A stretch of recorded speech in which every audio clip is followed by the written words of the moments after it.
Hei, tukang ojek jalanan. Lu kira ini acara apa? Bisa-bisanya datang pakai pakaian kotor seperti itu.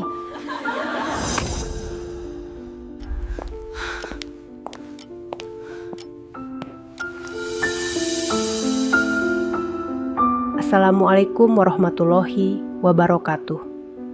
Seorang tukang ojek Grab sederhana yang hidupnya pas-pasan di Jakarta tak pernah menyangka bahwa hidupnya akan berubah hanya karena selembar surat undangan. Suatu siang, setelah ia menyelesaikan orderan terakhirnya di bawah terik panasnya matahari, ia menemukan sebuah amplop putih di tasnya. Di dalamnya tertulis, undangan resmi menghadiri jamuan makan tahunan dari perusahaan Rama Group. Awalnya ia mengira itu hanya lelucon dari pelanggan, namun rasa penasaran menghantuinya terus-menerus. Akhirnya, dengan jaketnya yang lusuh dan wajahnya yang masih kusam penuh keringat, karena sehabis ngojek, ia nekat datang menghadiri undangan tersebut, yang berada di sebuah gedung mewah di tengah kota Jakarta. Namun tak disangka, saat ia baru saja masuk ke dalam gedung mewah tersebut, ia langsung menjadi bahan tertawaan oleh para tamu yang berpakaian jas mahal di dalam gedung itu. "Ngaca dulu dong, sebelum masuk ruangan ini," kata salah satu pegawai, dan disambut hinaan dan tawa keras dari tamu-tamu lainnya. Ia hanya bisa diam dalam menanggapi tawa dan hinaan itu, sambil tetap menggenggam dengan erat undangan itu di tangannya. Hingga 2 menit kemudian, tiba-tiba suara langkah sepatu high heels bergema dari arah pintu masuk. Semua orang di gedung itu pun mendadak terdiam. Dari balik keramaian, muncul seorang wanita CEO muda, dengan tatapan tajam yang langsung membuat suasana seluruh ruangan membeku. Tanpa berkata apapun, seorang wanita CEO muda itu berjalan perlahan ke arah tukang ojek lusuh tersebut, dan di hadapan semua tamu undangan. Perempuan CEO muda itu tiba-tiba langsung mencium pipi pria tukang ojek lusuh tersebut. Siapa sebenarnya identitas tukang ojek lusuh yang tiba-tiba dicium oleh seorang wanita CEO itu? Hingga membuat seluruh tamu di dalam gedung yang sebelumnya menghina habis-habisan tukang ojek lusuh tersebut menjadi terdiam tanpa kata? Sahabat semuanya, sebelum kita mulai cerita ini, mari tuliskan di komentar, dari mana saja sahabat menonton cerita ini. Semoga yang subscribe channel Sudut Hikmah, kami doakan semoga dimudahkan segala urusannya, dilapangkan rezekinya, disehatkan badannya, dan dikabulkan segala hajat dunia akhirat oleh Allah Subhanahu wa Ta'ala. Amin ya Rabbal Alamin. Sekarang mari kita mulai ceritanya. Siang itu, matahari menggantung tinggi di langit Jakarta. Udara panas bercampur debu jalanan membuat tubuh Rafa terasa lengket. Jaket hijau lusuh yang selalu menemaninya kini basah oleh keringat. Motor tuanya berhenti di depan sebuah warung kecil tempat ia biasa meneguk air mineral sebelum pulang. Setelah menyelesaikan order terakhir, Rafa membuka tas di belakang motornya, hendak mencari uang receh. Tapi di dalamnya, ia menemukan sesuatu yang tak biasa. Sebuah amplop putih dengan tulisan rapi di bagian depan. Tangannya gemetar saat membuka amplop itu. Di dalamnya ada selembar kertas berstempel emas bertuliskan, undangan resmi menghadiri jamuan makan tahunan perusahaan Rama Group. Pakaian, sesuai keseharian Rafa mengerutkan kening. Rama Group, gumamnya pelan. Ia bahkan belum pernah mendengar nama perusahaan sebesar itu. Wajahnya tampak bingung, antara percaya dan tidak. Ia menatap surat itu berkali-kali, memastikan tidak ada nama lain tertulis selain namanya sendiri. "Jangan-jangan ini salah kirim," ucapnya lirih. Namun, ada sesuatu yang membuatnya tidak bisa membuang undangan itu begitu saja. Surat itu terasa penting, entah kenapa. Malamnya, di kontrakan kecil berukuran 3 kali 3 meter, Rafa duduk lama di tepi kasur sambil memandangi undangan itu. Kipas angin tuanya berderit, mengiringi pikirannya yang tak menentu. Ia membayangkan bagaimana kalau memang benar ia diundang. Tapi, untuk apa? Ia hanya tukang ojek biasa, yang hidup dari perjalanan ke perjalanan. Keesokan harinya, Rafa kembali berkeliling mencari penumpang. Namun pikirannya tak bisa tenang. Setiap kali melihat gedung-gedung tinggi di Jalan Sudirman, rasa penasarannya semakin besar. Hingga sore hari, ia memutuskan sesuatu yang bahkan membuatnya sendiri tak yakin. Ia akan datang. Kalau memang salah, ya paling disuruh pulang, katanya pada diri sendiri, mencoba menenangkan hatinya. Hari yang dinantikan tiba. Gedung tempat acara berlangsung berdiri megah dengan dinding kaca besar dan halaman penuh mobil mewah. Rafa berhenti di depan pagar, menatap takjub sambil menelan ludah. Ia memandang jaketnya yang lusuh dan celana yang sedikit sobek di lutut. Sudah ditulis di undangan, pakaian sesuai keseharian. Bisiknya pelan, berusaha meyakinkan diri. Langkahnya terasa berat ketika ia berjalan menuju pos keamanan. Satpam yang berjaga menatapnya dengan tatapan tajam, dari ujung helm sampai sepatu yang berdebu. "Maaf, Mas mau kemana?" tanya satpam itu dengan nada curiga. Rafa mengeluarkan surat undangan dari saku jaketnya. "Saya diundang ke acara perusahaan ini," ucapnya pelan. Satpam itu menatap suratnya sekilas, lalu menatap Rafa lagi dengan dahi berkerut. Beberapa detik sunyi. Akhirnya, dengan wajah setengah tidak percaya, satpam itu memberi isyarat masuk. Rafa menunduk sopan dan melangkah pelan melewati pintu utama gedung. Begitu ia masuk ke aula besar yang penuh dengan orang berpakaian jas dan gaun elegan, langkahnya seketika kaku. Semua mata memandanginya.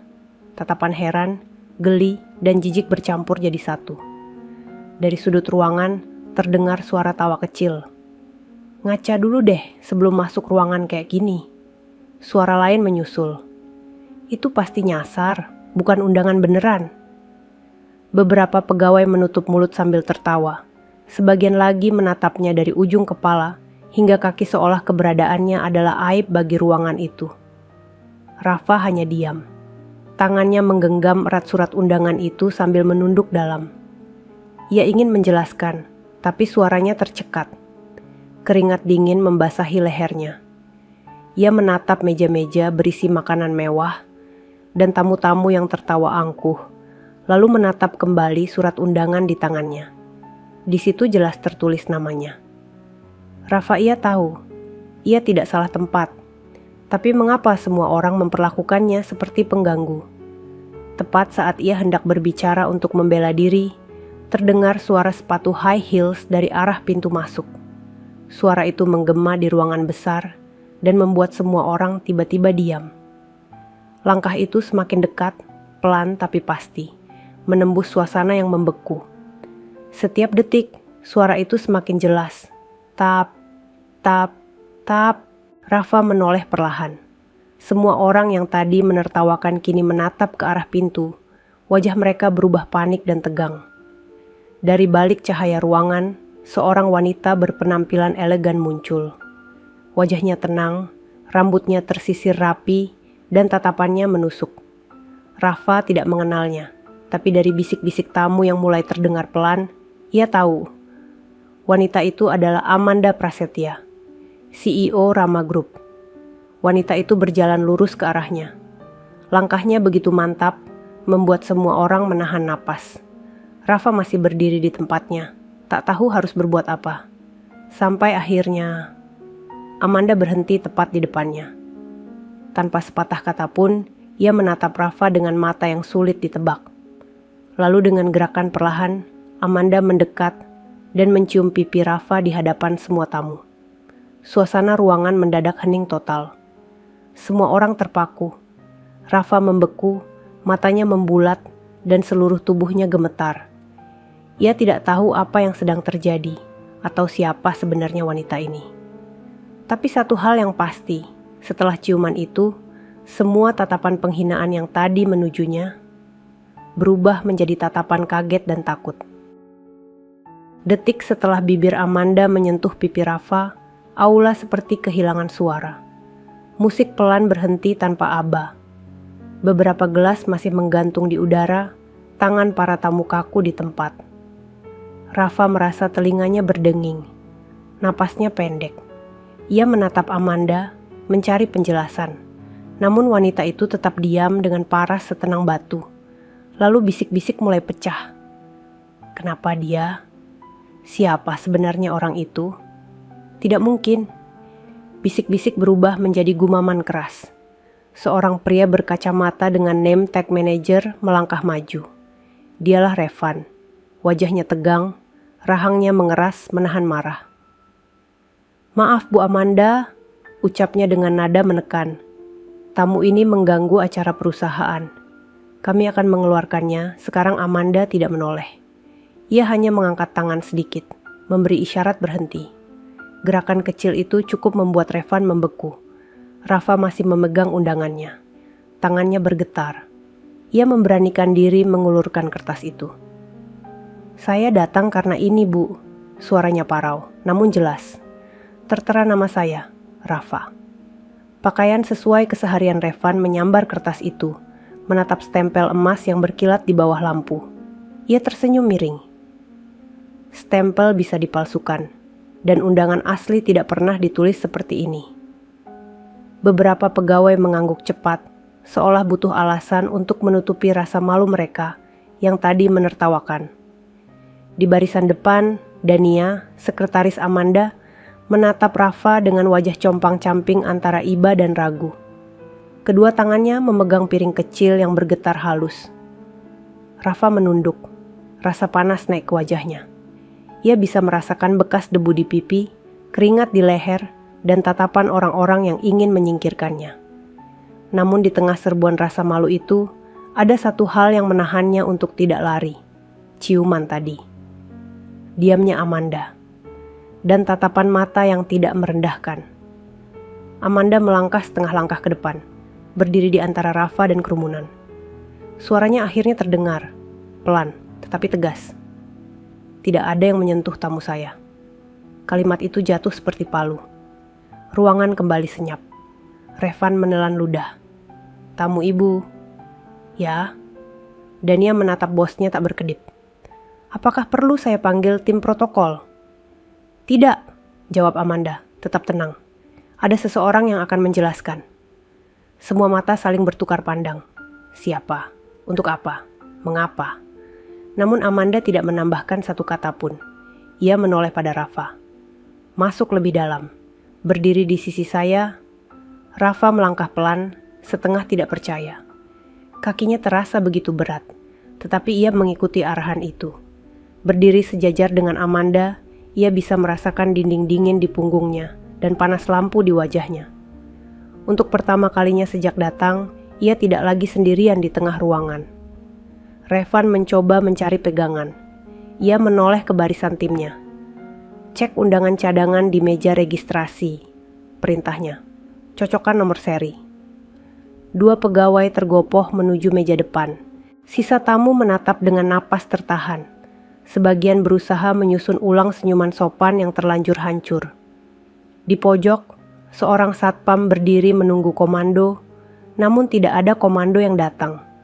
Hanya lengking sendok menyentuh piring dan dengung pendingin ruangan. Beberapa menit berjalan lambat. Rafa menunduk, menatap telapak tangannya yang kotor oleh oli dan debu. Ciuman tadi terasa nyata, namun pikirannya menolak menerima apapun selain fakta-fakta kecil yang ia pahami. Ia tidak kenal Amanda. Ia tidak tahu mengapa diundang. Ia hanya ingat satu hal, 2 minggu lalu, sudut sebuah ATM, teriakan seorang kakek yang hampir terjatuh. Tangan-tangan asing berusaha meraih dompet, dan dirinya yang spontan berlari. Semua seperti kilat, lalu hilang. Dania kembali ke depan dengan napas pendek. Nomor seri cocok. Surat itu asli gumaman meledak lagi. Kali ini bernada heran dan tidak nyaman. Revan menoleh tajam, namun Amanda mengangkat tangan, memutus laju kata-kata yang siap meluncur dari mulut manajer itu. "Terima kasih Dania," ujar Amanda datar. "Siapkan jalan." Rafa menatap Amanda. "Bu, saya sebenarnya." Amanda menatap balik, hangat tetapi kuat. "Tidak apa. Tunggu sebentar di sini." Nada suaranya seperti janji yang tidak terucap. Lampu-lampu gantung berpendar lembut. Pelayan berhenti bergerak. Keheningan turun sekali lagi, lebih berat dari sebelumnya. Lalu dari arah pintu utama, terdengar suara lain, rendah dan berderit, menembus diam seperti garis pada kaca.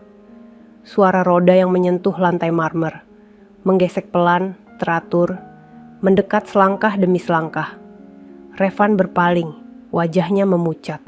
Dania menelan ludah. Rafa menegakkan punggungnya tanpa sadar. Amanda menoleh, tatapannya melembut, seolah menunggu seseorang yang sangat ia kenal. Pintu lebar itu bergerak. Seorang pria dengan rambut memutih tampak di ambang. Duduk di kursi roda dengan tubuh yang tampak rapuh, namun matanya menyala. Kedua tangannya bertumpu pada selimut tipis. Di belakangnya, seorang perawat mendorong perlahan. Roda kursi terus berderit, mendekat, hingga berhenti tidak jauh di depan Rafa. Udara terasa berubah. Sebuah pertemuan lama yang tidak punya nama sedang menunggu kata pertama. Lampu menggantung bergetar halus. Jantung Rafa memukul dadanya. Ia belum tahu siapa pria itu, namun sesuatu di dalam dirinya pelan-pelan mengangkat tirai ingatan yang ia simpan baik-baik. Pria di kursi roda itu mengangkat wajahnya. Matanya basah. Bibirnya bergetar, menahan rasa yang sejak lama memenuhi dadanya. Dan sebelum ada satupun orang sempat berbicara, Amanda berdiri di samping kursi itu, meletakkan tangan di bahu sang pria, seperti menegaskan kehadiran yang tidak bisa dibantah. Suara roda berhenti, suara napas menjadi terdengar. Saat itulah Rafa merasa, jawaban yang ia cari sejak tadi hanya berjarak satu kalimat. Di atas meja prasmanan, sendok meluncur jatuh dan memecah senyap.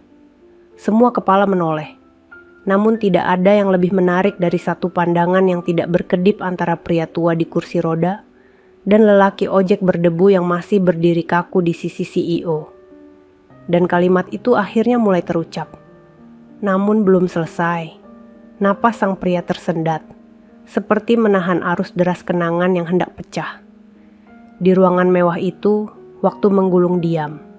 1 detik lagi menuju sesuatu yang tidak mungkin ditarik kembali. Semua orang menahan napas. Tatapan para tamu kini tertuju pada pria tua di kursi roda itu. Lampu gantung berkilau lembut, memantulkan cahaya di mata tua yang mulai berkaca-kaca. Rafa berdiri kaku. Detak jantungnya berdentum begitu keras, seolah waktu berhenti. Amanda berlutut di samping sang pria, menepuk bahunya perlahan. "Ayah, pelan-pelan," ucapnya lembut. Pria tua itu menatap Rafa dalam diam. Kedua matanya bergetar. Bibirnya mencoba membentuk senyum yang gagal karena tangis yang menahan. "Nak, jadi kamu yang nolong bapak waktu itu?" Suaranya serak, pelan, tapi jelas terdengar di seluruh ruangan. Rafa mengerjap. Kata-kata itu seperti petir yang menyambar kepalanya. Ingatannya langsung kembali pada sore 2 minggu lalu. Ia sedang menunggu penumpang di depan ATM sebuah minimarket. Saat itu, seorang pria tua datang dengan langkah goyah. Rafa memperhatikannya karena terlihat lemah. Tak lama kemudian, 2 pemuda datang mendekat dan berpura-pura membantu. Tapi Rafa tahu ada yang tidak beres. Ketika salah satu pemuda itu menarik dompet si kakek, Rafa langsung berlari dan menendang tangan pencopet itu tanpa pikir panjang. Pria tua itu terjatuh, namun Rafa menahannya tepat sebelum kepalanya terbentur trotoar. Ia tak tahu siapa kakek itu. Setelah situasi aman, Rafa mengantar pria tua itu pulang sampai depan rumah, menolak uang terima kasih, lalu pergi begitu saja tanpa menoleh. Dan kini, di ruangan mewah itu, pria tua yang duduk di kursi roda itu adalah orang yang sama. Rafa hampir tak bisa bicara. Saya cuma bantu, Pak. Cuma kebetulan lewat pria tua itu tersenyum, menatap Rafa dengan mata yang kini benar-benar basah. Kalau bukan karena kamu, mungkin nyawa bapak sudah melayang waktu itu, dan kamu bahkan tidak sempat menyebutkan namamu. Ruangan itu kembali hening. Tidak ada lagi tawa atau ejekan. Para tamu yang tadinya tertawa kini menunduk dalam diam. Revan, manajer sombong yang tadi berteriak paling keras, perlahan melangkah mundur. Wajahnya pucat, seperti kehilangan semua warna. Amanda berdiri, menatap Rafa penuh penghargaan. "Aku melihat semua itu dari dalam mobil," katanya pelan. "Kamu tidak tahu, tapi aku menyaksikan bagaimana kamu menolong ayah tanpa ragu, tanpa minta imbalan. Saat itu aku tahu. Aku ingin mengundangmu ke sini, agar semua orang tahu arti kehormatan yang sebenarnya." Rafa masih terdiam. Tenggorokannya kering. Ia tidak tahu harus berkata apa. Ia hanya menunduk, tangan kanannya mengepal di dada. "Saya cuma ngelakuin apa yang seharusnya dilakukan, Bu." Beberapa tamu perempuan di barisan belakang menunduk, menutup mulutnya, berusaha menahan rasa malu. Suara bisik-bisik perlahan berubah menjadi nada penyesalan. "Dia orang yang nolong pendiri perusahaan." "Ya Tuhan, tadi kita menertawakannya." "Aduh, malu banget." Sementara itu, Revan masih berdiri di tempat yang sama. Keringat menetes di pelipisnya. Tatapan Amanda menembus dirinya tajam, penuh kekecewaan yang tidak perlu diterjemahkan dengan kata-kata. Amanda kemudian menatap seluruh tamu undangan. Suaranya tenang, tapi bergetar menahan amarah. "Selama ini aku mempercayakan perusahaan ini pada kalian. Tapi hari ini aku lihat sendiri, banyak yang kehilangan hati nurani. Kalian tertawa saat seseorang datang dengan sederhana, hanya karena bajunya kotor. Tapi kalian tidak tahu, di balik debu dan peluh itu, ada kebaikan yang jauh lebih bersih dari hati kalian." Ucapan itu menembus dada semua orang. Tidak ada yang berani menatap balik. Satu persatu tamu menunduk dalam, dan yang terdengar hanyalah suara langkah pelan perawat yang berdiri di belakang Pak Surya. Rafa menelan ludah. Ia ingin keluar dari tempat itu. Semua perhatian membuat dadanya sesak, tapi Pak Surya memegang tangannya. Genggamannya kuat, meski tubuhnya lemah. "Jangan pergi dulu, Nak. Bapak ingin bicara lebih banyak sama kamu." Rafa menatap tangan tua itu, lalu mengangguk perlahan. "Baik, Pak." Amanda menatap ayahnya dengan mata yang mulai berkaca. "Ayah harus istirahat." "Tunggu," kata Pak Surya. "Sebelum aku istirahat, aku ingin bilang sesuatu di depan semua orang di ruangan ini." Suara para tamu berhenti lagi. Semua menatap ke arah kursi roda itu. Pak Surya menarik napas panjang, lalu berkata dengan suara bergetar, "Mulai malam ini, aku akan menyerahkan sebagian keputusan besar perusahaan kepada Amanda. Dan langkah pertama yang dia ambil malam ini sudah benar." Ia menatap Rafa lagi. "Nak Rafa, aku ingin kamu tetap di sini sebentar. Ada sesuatu yang ingin ayah katakan langsung nanti. Ini tentang rasa terima kasih kami." Rafa hanya bisa menunduk, suaranya nyaris tak terdengar. "Saya siap, Pak." Amanda menatap ayahnya dengan lembut. Kemudian ia menoleh ke seluruh ruangan, langkahnya maju satu tapak ke depan. "Dan untuk semua pegawai yang tadi menertawakan dan menghina tamu saya," katanya tegas, "besok pagi, nama kalian tidak perlu ada lagi di daftar perusahaan." Kalimat itu seperti pisau tajam yang membelah udara. Dan ia menutup mulutnya, matanya membulat, sementara Revan langsung terdiam seperti patung. Tidak ada satupun yang berani membantah. Amanda kemudian menatap Rafa lagi. "Kau tidak tahu, Rafa," suaranya melembut. "Berapa banyak pelajaran yang sudah kau ajarkan malam ini tanpa kau sadari." Rafa menunduk, air matanya mulai mengalir tanpa ia tahan. Dan di tengah ruangan itu, Pak Surya menatap langit-langit sambil berbisik lirih. "Terima kasih Tuhan, masih ada orang baik seperti dia." Lampu gantung bergoyang pelan, bayangannya menari di dinding. Dan malam itu, di antara rasa malu, haru, dan diam yang menyesakkan, sebuah bab baru dalam hidup Rafa perlahan mulai terbuka. Udara di aula megah itu terasa berbeda. Tidak lagi dipenuhi tawa dan musik, tapi diselimuti oleh rasa canggung yang sulit dijelaskan. Semua orang diam, seolah takut mengeluarkan suara. Hanya terdengar dengung lembut pendingin ruangan dan napas berat dari Pak Surya yang masih duduk di kursi rodanya. Rafa berdiri di samping, menunduk dengan canggung. Ia tak tahu harus kemana, tak tahu harus berbuat apa. Ia hanya ingin pulang, tapi tangan Pak Surya yang masih menggenggam pergelangan tangannya membuat langkahnya tertahan. Amanda masih berdiri tegak di tengah ruangan. Sorot matanya tegas, namun di balik ketegasan itu tampak kelelahan yang mendalam. Ia menghela napas panjang, lalu menatap semua tamu yang kini menunduk malu. Aku tidak ingin acara malam ini diingat sebagai pesta, tapi sebagai pengingat. Ucapnya pelan namun tegas. Pengingat bahwa di dunia ini, yang berharga bukanlah jas mahal atau gelar tinggi, tapi hati yang bersih, seperti yang dimiliki pria sederhana di sampingku ini. Rafa menelan ludah, matanya mulai berkaca. Ia tak pernah berdiri di hadapan begitu banyak orang, apalagi dipuji di tempat semegah itu. Ampun Bu, saya nggak pantas diperlakukan begini. Saya cuma nolong orang, itu aja, katanya pelan. Pak Surya menoleh ke arahnya dan tersenyum lembut. Itu justru yang membuatmu pantas, Nak. Kau menolong tanpa tahu siapa yang kau bantu. Itu yang membuatmu lebih besar dari kebanyakan orang di ruangan ini. Beberapa pegawai wanita mulai menitikkan air mata. Sementara Revan, sang manajer sombong, hanya berdiri kaku di sudut ruangan dengan wajah tanpa warna. Peluh dingin membasahi pelipisnya. Amanda memandang Revan tajam. "Revan," ucapnya dingin. Revan spontan menegakkan tubuh. "Ya Bu," suaranya bergetar. "Selama ini aku sudah menaruh kepercayaan besar padamu. Tapi malam ini aku tahu, orang seperti kamu bukan hanya sombong, tapi juga buta hati." Revan menunduk dalam, tak berani menatap balik. Saya minta maaf Bu."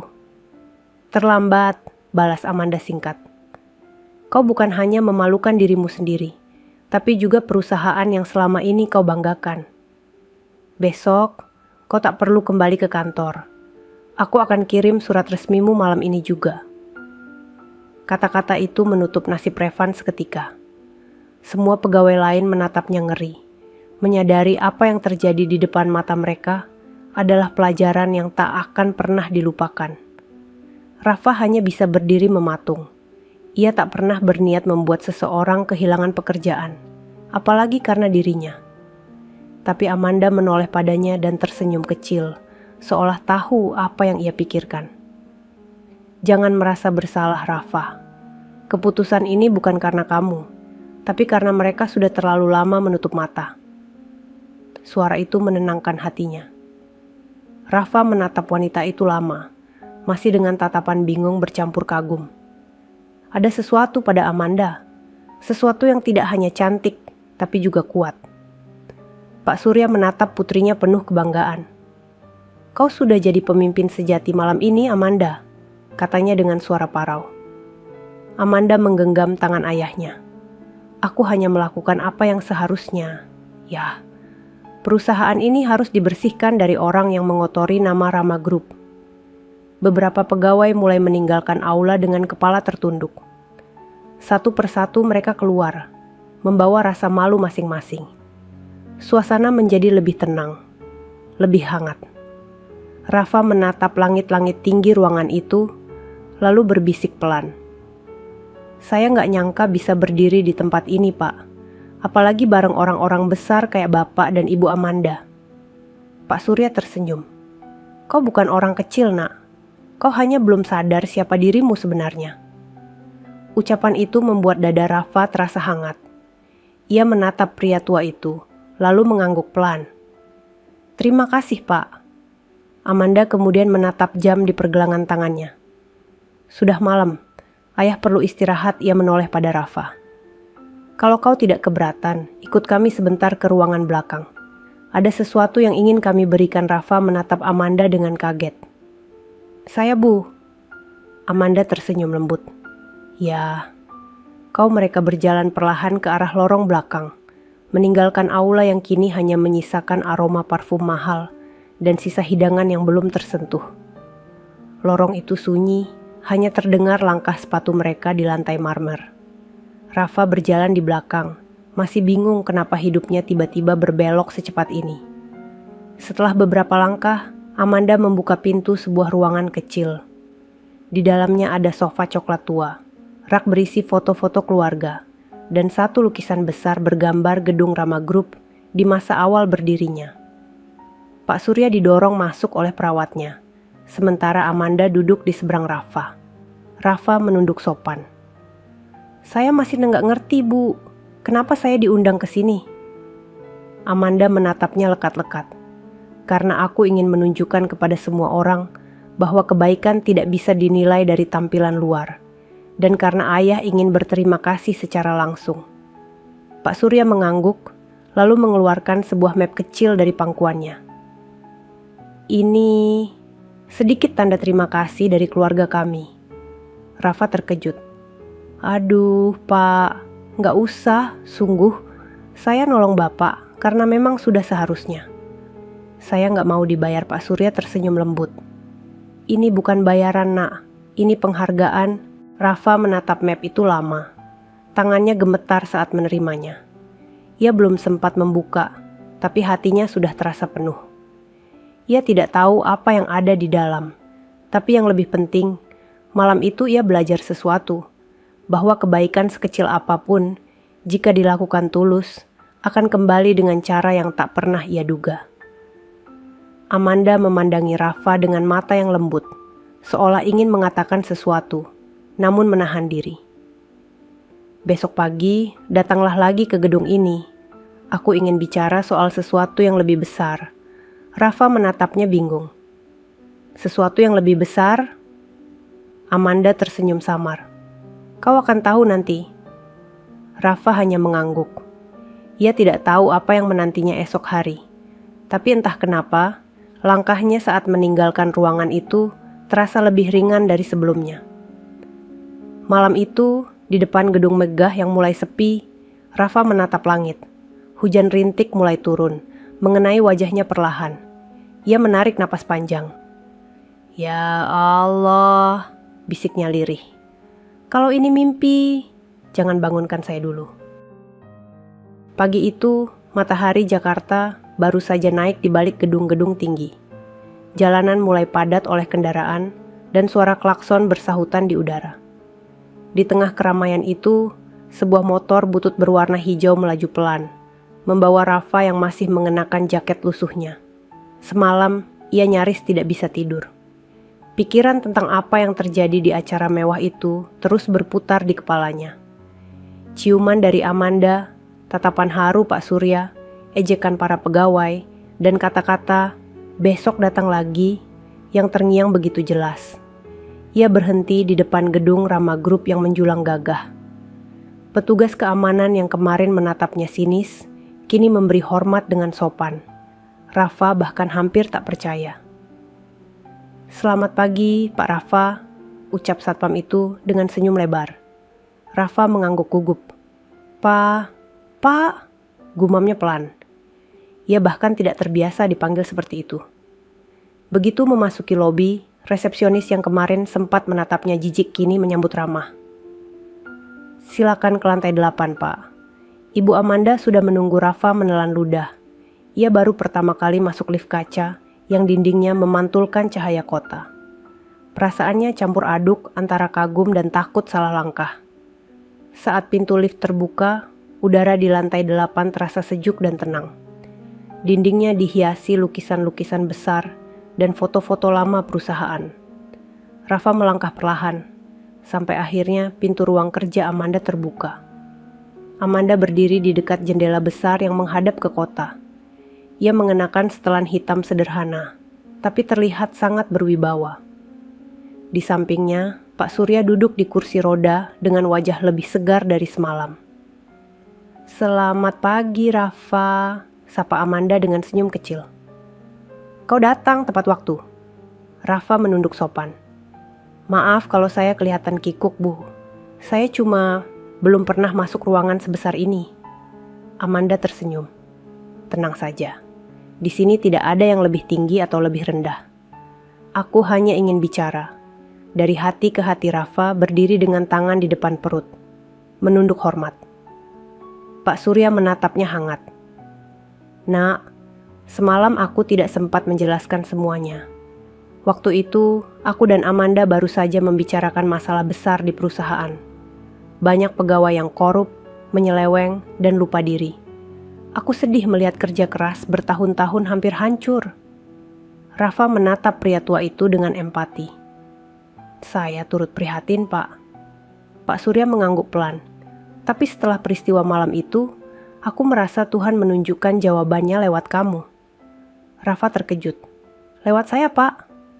Amanda mendekat, berjalan perlahan dengan tatapan lembut. Kau datang dengan jujur, dengan pakaian kerja, tanpa kepura-puraan. Kau tidak pernah tahu siapa yang kau tolong, tapi tetap menolong. Kami ingin orang-orang seperti itu ada di perusahaan ini. Rafa masih kebingungan. Maksud ibu? Amanda menatap ayahnya, lalu berkata dengan tegas. Aku ingin kamu bekerja di sini, Rafa. Rafa terdiam. Dunia seolah berhenti berputar. Saya kerja di sini, Bu. Amanda tersenyum kecil. Ya, tapi bukan sebagai pegawai biasa. Aku ingin kau menjadi pengawas lapangan, seseorang yang bisa melihat kejujuran di tempat kerja dengan mata yang jernih, bukan dengan gelar atau jas. Rafa mematung. Ia tak tahu apakah harus senang atau takut. Ia belum pernah bekerja di kantor, apalagi di perusahaan sebesar itu. Tapi Bu, saya nggak sekolah tinggi. Saya cuma tamatan SMA. Saya nggak ngerti soal dunia kantor. Amanda menggeleng lembut. Yang aku butuh bukan ijazah, tapi hati yang bersih. Dan kau punya itu. Pak Surya tersenyum, menambahkan, aku sudah lihat banyak orang pintar menghancurkan perusahaan karena rakus. Tapi orang jujur, meski sederhana, bisa menjaga semuanya tetap berdiri. Rafa menunduk, matanya mulai basah. Saya nggak tahu harus bilang apa. Terima kasih, Bu. Terima kasih, Pak. Terima kasih tak perlu diucapkan, Nak, balas Pak Surya lembut. Cukup teruslah jadi orang baik. Itu sudah cukup besar bagi kami, Amanda, lalu mengeluarkan sebuah amplop dari meja kerjanya. Ia menyerahkannya pada Rafa. Ini dokumen resmi penerimaanmu. Dan satu hal lagi, aku ingin kau mengganti jaketmu. Rafa menatapnya bingung. Ganti jaket, Bu. Amanda tersenyum. Bukan karena aku malu pada jaket Grab itu, tapi karena mulai hari ini, kau akan mengenakan seragam resmi perusahaan. Rafa terdiam lama. Ia menatap jaket hijaunya yang kusam, yang selama bertahun-tahun menjadi saksi perjuangannya di jalan. Boleh saya simpan jaket ini, Bu? Tentu saja, jawab Amanda lembut. Itu bagian dari kisahmu. Jangan lepaskan, hanya gantungkan sebentar. Udara di ruangan itu terasa hangat. Tak ada perbedaan antara si kaya dan si miskin, antara direktur dan tukang ojek. Yang ada hanyalah rasa hormat antara manusia. Beberapa menit kemudian, Amanda berdiri dan menatap Rafa dalam-dalam. Mulai hari ini, langkahmu tidak berhenti di jalanan. Tapi ingat, jangan pernah berubah. Rafa mengangguk dengan suara bergetar. Saya janji, Bu. Sebelum keluar, ia menoleh sebentar. Bu Amanda, boleh saya tahu kenapa waktu itu ibu mencium pipi saya di depan banyak orang? Amanda menatapnya lama, lalu tersenyum samar. Karena aku ingin semua orang tahu, tidak semua kebersihan datang dari jas yang disetrika rapi. Kadang, ia datang dari hati yang penuh debu tapi tulus. Rafa terpaku. Ia menunduk dalam. Terima kasih, Nebu. Pergilah sekarang, kata Amanda lembut. Besok pagi, datanglah untuk hari pertamamu bekerja. Rafa keluar dari ruangan itu dengan langkah pelan. Amplop putih itu ia genggam erat di dada. Di dalam lift, ia melihat bayangannya di dinding kaca. Wajah lelah, tapi penuh arti baru. Dan di luar gedung Rama Group yang megah itu, angin pagi bertiup lembut, membawa perasaan yang belum pernah ia rasakan sebelumnya. Untuk pertama kalinya dalam hidup, Rafa tidak hanya merasa berguna, tapi juga dihargai. Pagi itu, langit Jakarta tampak cerah, seperti memberi semangat baru. Rafa berdiri di depan kaca kecil kontrakannya, mengenakan kemeja putih yang baru dibelinya di pasar Minggu. Warnanya sedikit kusam, tapi disetrika dengan rapi. Celananya hitam polos, dan sepasang sepatu yang dulu hanya ia gunakan saat menghadiri lamaran teman kini kembali menapak jalan. Ia menatap jaket Grab-nya yang tergantung di dinding, terlipat rapi. Jaket yang menemaninya berjuang selama 5 tahun terakhir. Rafa mengelusnya perlahan, seolah berpamitan dengan sahabat lama. "Terima kasih ya, sudah bantu saya selama ini," gumamnya pelan. "Mulai hari ini, saya bakal coba jalan di tempat yang baru." Ia tersenyum kecil, lalu menutup pintu kontrakannya. Motor tuanya yang setia pun kembali ia naiki. Tapi kali ini bukan untuk menjemput penumpang, melainkan menuju hari pertama bekerja di Rama Group. Begitu tiba di depan gedung megah itu, suasana terasa berbeda dari sebelumnya. Pegawai-pegawai yang dulu menatapnya dengan hina kini menunduk sopan saat ia lewat. Bahkan satpam yang dulu ragu membiarkannya masuk kini memberi hormat. "Selamat pagi Pak Rafa," sapanya dengan ramah. Rafa tersenyum kikuk. "Pagi juga, tapi jangan panggil saya Pak, biasa aja Mas aja." Satpam itu tertawa kecil. "Baik Mas Rafa." Begitu memasuki lobi, Rafa melihat sesuatu yang membuat dadanya hangat. Papan pengumuman besar bertuliskan, "Selamat datang, pengawas baru kami, Rafa." Ia menelan ludah. Tak pernah sekalipun ia membayangkan namanya akan tertulis di dinding perusahaan sebesar itu. Seorang wanita muda mendekat dengan clipboard di tangan. "Pak Rafa, saya Maya, asisten pribadi Ibu Amanda. Saya ditugaskan untuk mengantar Bapak berkeliling kantor hari ini." Rafa mengangguk. "Panggil saya Rafa aja Mbak. Saya belum biasa dipanggil Pak." Maya tersenyum lembut. "Baik Mas Rafa, mari saya antar." Mereka berjalan melewati lorong panjang berisi ruangan-ruangan berpendingin udara, komputer, dan karyawan yang sibuk bekerja. Rafa sempat melirik mereka. Beberapa orang yang mengenalnya dari malam sebelumnya menunduk canggung, bahkan ada yang menatapnya penuh rasa bersalah. Setiap langkah membuat hatinya bergetar. Dunia ini terasa begitu asing, bersih, tenang, dan penuh wangi parfum mahal. Tidak ada suara klakson, tidak ada panas matahari, tidak ada asap kendaraan. Tapi entah kenapa, jantung Rafa justru berdebar lebih cepat daripada saat ia di jalan. Maya berhenti di depan sebuah ruangan dengan tulisan Departemen Operasional Lapangan. "Ini ruang kerja Mas Rafa. Semua laporan pekerja lapangan akan masuk lewat sini. Ibu Amanda ingin Mas Rafa melihat langsung kondisi pekerja di bawah, menilai kejujuran mereka tanpa campur tangan manajer." Rafa mengangguk pelan. "Berarti saya yang harus keliling ke bawah, ya?" Maya mengiyakan. "Iya, betul. Ibu Amanda percaya mata Mas Rafa bisa melihat lebih jujur daripada laporan kertas." Rafa tersenyum tipis. "Baiklah, kalau gitu saya jalankan dengan sebaik-baiknya." Siang itu, Rafa memutuskan turun langsung ke lokasi proyek pembangunan gedung milik Rama Group di pinggiran kota. Udara panas, debu beterbangan, tapi di tempat seperti inilah ia merasa lebih hidup. Para pekerja lapangan menatapnya heran ketika ia datang tanpa sopir dan tanpa jas. Seorang mandor menghampiri. "Permisi, Bapak dari kantor pusat ya?" Rafa mengangguk, tapi senyumnya ramah. "Iya, saya Rafa. Tapi nggak usah panggil Bapak, panggil aja Mas." Mandor itu tertawa kecil. "Wah, baru kali ini saya ketemu orang kantor yang enggak malu sama debu." Rafa ikut tertawa. "Saya malah rindu debu, Mas. Dulu tiap hari hidup saya penuh sama ini." Ia berjalan mengelilingi lokasi proyek, memperhatikan para pekerja. Ada yang serius bekerja, tapi ada juga yang duduk di pojokan sambil bermain ponsel. Rafa mencatat semuanya dengan tenang.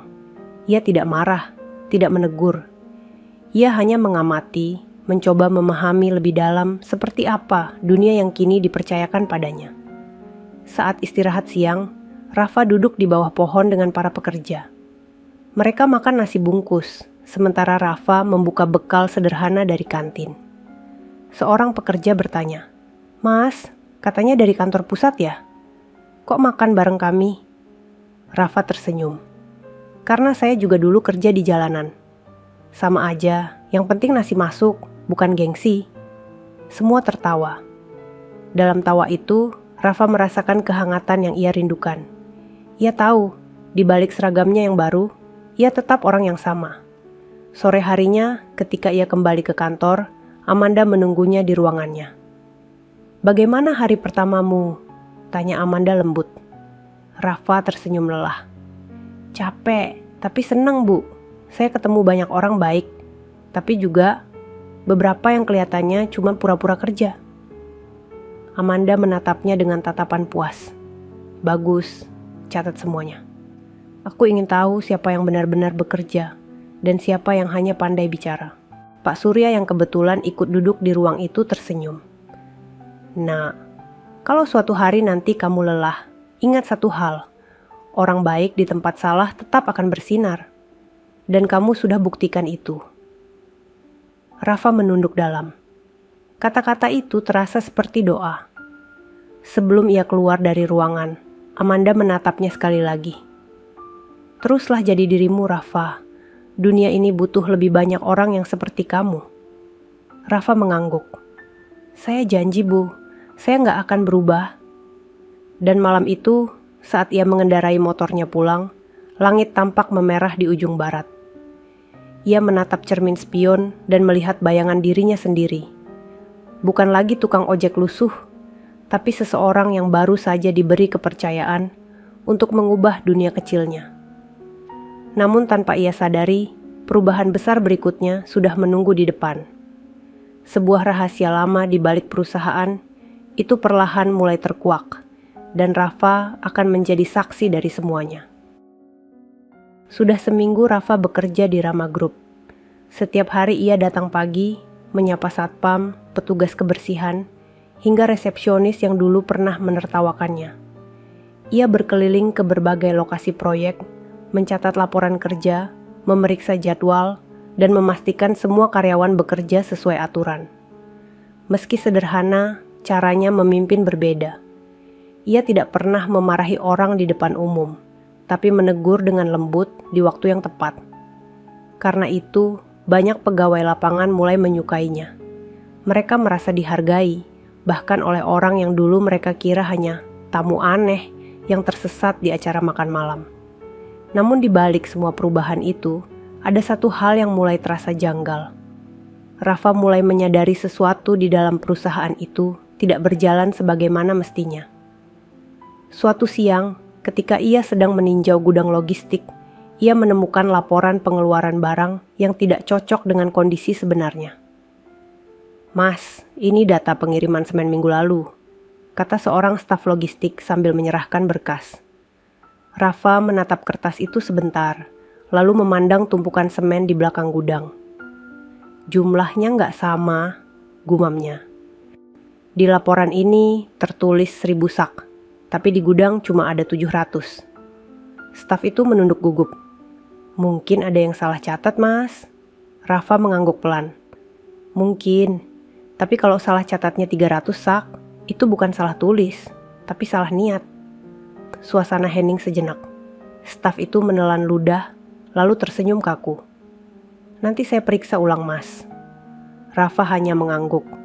Ia tahu jawaban itu bukan kebenaran. Ada sesuatu yang disembunyikan.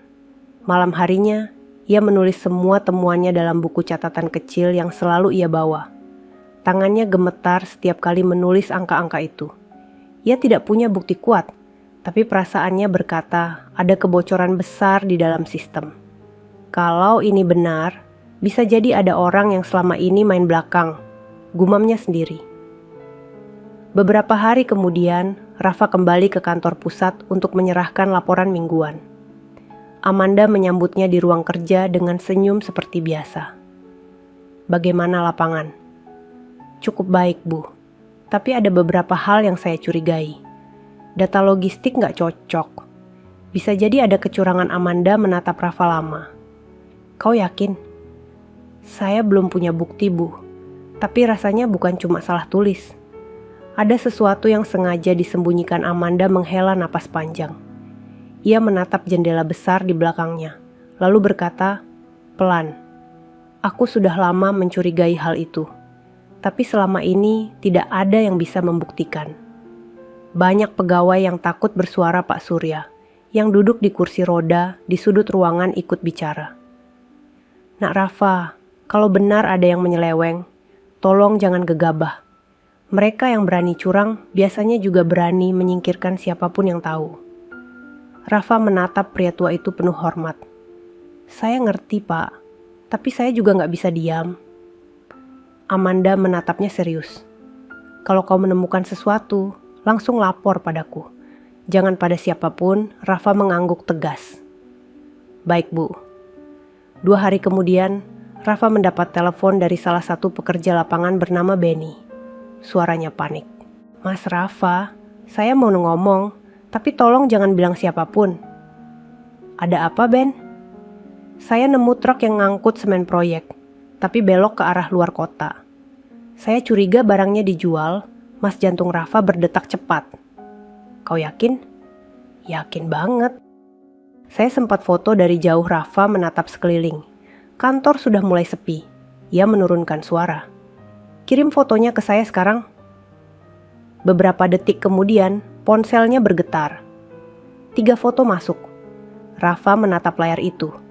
Truk bertuliskan Rama Logistics dengan semen penuh, berhenti di gudang tua yang tidak pernah terdaftar dalam proyek. Rafa memejamkan mata. Nafasnya berat. Ia tahu, ini bukti pertama. Tapi juga tahu, sejak detik itu, dirinya mulai menginjak tanah berbahaya. Keesokan paginya, Rafa datang lebih awal. Ia memeriksa berkas pengiriman dan mencocokkannya dengan foto yang ia dapat. Semua cocok. Yang membuat darahnya berdesir adalah nama di bawah tanda tangan laporan itu. Revan. Rafa mematung. Revan. Manajer yang dulu dipecat karena menghina dirinya. Tapi mengapa namanya masih tercantum di dokumen resmi? Ia mencari di sistem internal perusahaan, dan matanya membulat. Nama Revan memang sudah dihapus dari daftar karyawan, tapi entah bagaimana, akses logistik atas namanya masih aktif. Seseorang sengaja membiarkannya tetap terhubung, gumam Rafa pelan. Langkah kakinya terdengar cepat di lorong menuju ruang Amanda. Namun sebelum sampai di depan pintu, ia melihat sesuatu yang membuatnya berhenti. Seorang pria berbadan besar berdiri di ujung koridor, menatapnya tajam dengan wajah tanpa ekspresi. Di telinganya terpasang earphone kecil, dan tangannya menggenggam ponsel yang menampilkan nama pengirim pesan, Revan. Rafa menelan ludah. Ia berpura-pura tidak melihat, lalu berjalan kembali ke arah lift. Tapi di dalam dadanya, detak jantungnya makin cepat. Ia tahu satu hal pasti, Revan belum benar-benar pergi. Dan kini, dia tahu Rafa sedang menggali sesuatu yang seharusnya tidak ia temukan. Malam itu, saat Rafa mengendarai motornya pulang, ia merasa ada motor lain yang mengikuti dari jauh. Suara knalpotnya pelan, tapi tidak pernah menghilang dari belakang. Rafa menatap spion, jantungnya berdetak keras. Ia tahu, malam ini bukan malam biasa. Ada mata yang sedang mengawasi setiap langkahnya. Malam turun perlahan di langit Jakarta. Lampu-lampu jalan mulai menyala, dan udara yang biasanya ramai kini terasa sunyi bagi Rafa. Ia melaju dengan motor tuanya, mencoba tenang, namun matanya terus memantau spion. Bayangan motor di belakang masih ada. Jaraknya selalu sama, tidak jauh, tidak dekat. Seolah sengaja menjaga agar tak tertangkap basah. Keringat dingin mengalir di pelipis Rafa, meski angin malam menerpa wajahnya. Ia memelankan laju motor, lalu mempercepat, mencoba menguji apakah pengikut itu benar membuntutinya. Dan setiap kali ia memperlambat, motor di belakang ikut melambat. Ya Allah, gumamnya pelan. Jangan bilang ini gara-gara laporan kemarin. Rafa memutuskan berbelok tajam ke arah gang kecil yang hanya muat satu kendaraan. Suara ban motornya berderit pelan di jalan sempit berlampu redup. Ia menatap spion sekali lagi. Motor hitam itu ikut masuk. Degupan jantungnya makin keras. Ia memutar arah menuju jalan kecil yang berujung di area pemukiman. Begitu tiba di tikungan buntu, ia menepikan motor, mematikan mesin, lalu bersembunyi di balik tembok. Suara langkah motor lain semakin mendekat, lalu berhenti tidak jauh darinya. Henning. Suara napas pelan terdengar di balik dinding. Seseorang turun dari motor, membuka helm, lalu berbicara di telepon. Dia berhenti di sini. Iya, saya yakin ini orangnya. Nada suara itu dingin. Rafa menahan napas. Ia mengenali suara itu. Suara pria berbadan besar yang tadi siang menatapnya di lorong kantor. Rafa tahu ia tidak bisa tinggal diam. Ia pelan-pelan mundur, menyalakan motornya tanpa suara, lalu memutar arah lewat gang samping. Begitu keluar ke jalan besar, ia langsung melaju cepat tanpa menoleh ke belakang. Sesampainya di kontrakan, Rafa mematikan lampu dan menutup semua jendela. Nafasnya berat, wajahnya pucat. Ia menyalakan ponsel dan membuka pesan yang dikirim Benny, si pekerja lapangan. Ada satu pesan baru yang belum sempat ia baca. Mas, hati-hati. Kayaknya mereka tahu foto yang saya kirim ke Mas. Rafa tertegun. Ia menatap layar itu lama, lalu mengetik cepat. Kau di mana sekarang, Ben? Tidak ada balasan. Ia menunggu 5 menit, 10 menit. Hingga akhirnya mengetik lagi. Ben, tolong balas. Kau aman kan?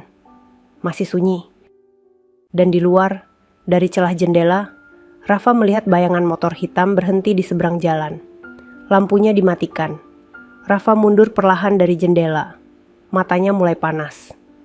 Mereka sudah tahu, bisiknya gemetar. Keesokan paginya, Rafa datang ke kantor lebih awal dari biasanya. Ia langsung menuju ruang Amanda, tapi resepsionis mengatakan sang CEO sedang rapat penting di lantai atas. Rafa menunggu di ruang kerja sementara, namun pikirannya terus berputar. Ia membuka kembali berkas logistik yang ia temukan. Nama Revan jelas tertulis di sana. Namun yang lebih aneh, sistem internal perusahaan sudah diperbarui semalam. Akses logistik yang dulu aktif atas nama Revan, kini tiba-tiba dihapus. Seolah-olah seseorang menutup jejaknya, gumam Rafa. Ia menatap layar monitor, lalu mendadak sadar. Ada satu nama lain yang menandatangani laporan kedua setelah Revan. Nama yang selama ini terlihat sopan dan ramah di depan Amanda. Dania. Rafa membeku. Sekretaris pribadi Amanda. Wanita yang dulu ikut menertawakannya di pesta malam itu, lalu pura-pura menyesal. Rafa menghela napas berat. Jadi kau orang dalamnya? Ia menatap jam di dinding. Amanda masih rapat. Rafa tahu, ini bukan sesuatu yang bisa ia tunda. Ia harus mencari bukti lebih dalam. Ia membuka email internal dan menemukan beberapa pesan otomatis yang disembunyikan dengan enkripsi ringan. Salah satunya dikirim 2 hari lalu dari akun Dania ke seseorang bernama Revan_logistics@rgroup.id. Isinya singkat. Transfer selesai. Pengiriman besok malam. Gunakan route selatan Rafa menatap layar itu lama. Keringatnya menetes. Ia tahu, ini bukan sekadar pencurian kecil. Ini sudah sampai tahap penggelapan dana besar. Namun sebelum ia sempat mencetak bukti itu, suara ketukan pintu terdengar. Tok, tok, tok. Rafa menoleh cepat. Mas Rafa, boleh saya masuk? Suara itu lembut. Rafa menelan ludah. Itu suara Dania. Silakan, jawabnya hati-hati. Dania masuk dengan senyum kecil, membawa map berwarna coklat. Ibu Amanda minta saya serahkan laporan ini ke Mas Rafa. Rafa menatapnya waspada. Terima kasih. Dania menatapnya dalam-dalam, lalu menunduk sedikit. Mas, saya dengar Mas suka keliling proyek ya? Ah ya, jawab Rafa pendek. Bagus, katanya sambil tersenyum. Kalau begitu nanti malam ikut saya ke proyek barat. Ibu Amanda ingin Mas lihat langsung lokasi baru. Nada suaranya terdengar lembut, tapi ada sesuatu di balik matanya. Sesuatu yang membuat Rafa tidak tenang. Dania menambahkan, kita berangkat jam 8 malam. Saya jemput di depan kantor. Setelah ia keluar, Rafa menatap pintu yang menutup pelan. Tangannya menggenggam map coklat itu erat. Ia tahu, ini jebakan. Tapi jika ia tidak datang, ia tidak akan pernah tahu seberapa dalam permainan kotor ini berjalan. Rafa menarik napas panjang. Kalau ini memang perang, saya nggak boleh takut. Ia menatap langit-langit kantor, lalu berbisik lirih. Ya Allah, lindungi saya malam ini. Malamnya, pukul 8 tepat, Rafa berdiri di depan gedung Rama Group. Jalanan sudah sepi, hanya lampu kota yang masih menyala di kejauhan. Sebuah mobil hitam berhenti di depannya. Dan ia turun dari kursi kemudi, senyumnya samar. "Ayo mas," ucapnya pelan. "Kita ke lokasi proyek barat." Rafa membuka pintu mobil. Namun begitu ia duduk, tatapannya jatuh pada kaca spion tengah. Di sana, ia melihat pantulan dua pria berpakaian hitam duduk di kursi belakang. Wajah mereka datar. Mata menatap lurus ke depan. Rafa menatap Dania sebentar. "Proyek barat ya?" Dania tersenyum tanpa menjawab. Dan di detik itu, Rafa tahu. Malam ini bukan perjalanan kerja. Ini perjalanan menuju kebenaran. Atau mungkin sesuatu yang jauh lebih gelap dari yang pernah ia bayangkan. Mobil hitam itu melaju pelan menembus jalanan Jakarta yang mulai sepi. Lampu kota memantul di kaca, menggambar garis-garis cahaya di wajah Rafa yang diam, mematung di kursi depan. Ia menatap keluar jendela, berusaha tenang, meski pikirannya dipenuhi pertanyaan. Dania di sampingnya tampak tenang, terlalu tenang. Kedua tangannya menggenggam kemudi dengan lembut, wajahnya sesekali tersenyum tipis tanpa alasan. Di kaca spion tengah, dua pria berbadan besar duduk tegap di belakang, tanpa suara, seperti patung. Rafa menelan ludah. "Kita ke proyek barat kan?" Suaranya rendah, nyaris tak terdengar. "Iya," jawab Dania cepat, tapi matanya tidak menatap Rafa. "Proyek baru, Ibu Amanda minta kau lihat langsung kondisi di sana." Namun nada bicaranya tak punya ketulusan. Rafa bisa merasakannya. Instingnya yang tajam sejak di jalanan menuntunnya untuk tidak percaya begitu saja. Ia memperhatikan jalanan. Mobil tidak menuju ke arah barat seperti yang dikatakan. Ia hafal rute itu, karena dulu sering mengantar penumpang ke kawasan tersebut. Mereka justru bergerak ke arah selatan, ke daerah industri yang sudah lama terbengkalai. Hening panjang memenuhi kabin mobil. Hanya terdengar suara mesin dan detak jantung Rafa yang berdentum keras. Setelah hampir 30 menit perjalanan, mobil itu berbelok ke jalan kecil yang gelap. Di kanan kiri hanya ada pepohonan dan bangunan kosong. Lampu jalan tidak banyak, hanya sinar bulan yang menerobos di sela dedaunan. Rafa menatap sekeliling. "Dania," suaranya pelan tapi tegas. "Kau yakin ini jalannya?" Dania tersenyum samar. Matanya tetap menatap ke depan. "Tenang aja mas, aku tahu kemana harus pergi." Senyuman itu membuat dada Rafa terasa berat. Ia tahu, ini bukan lagi tentang pekerjaan. Ini tentang sesuatu yang jauh lebih berbahaya. Beberapa menit kemudian, mobil berhenti di depan gudang besar yang tampak tua dan berdebu.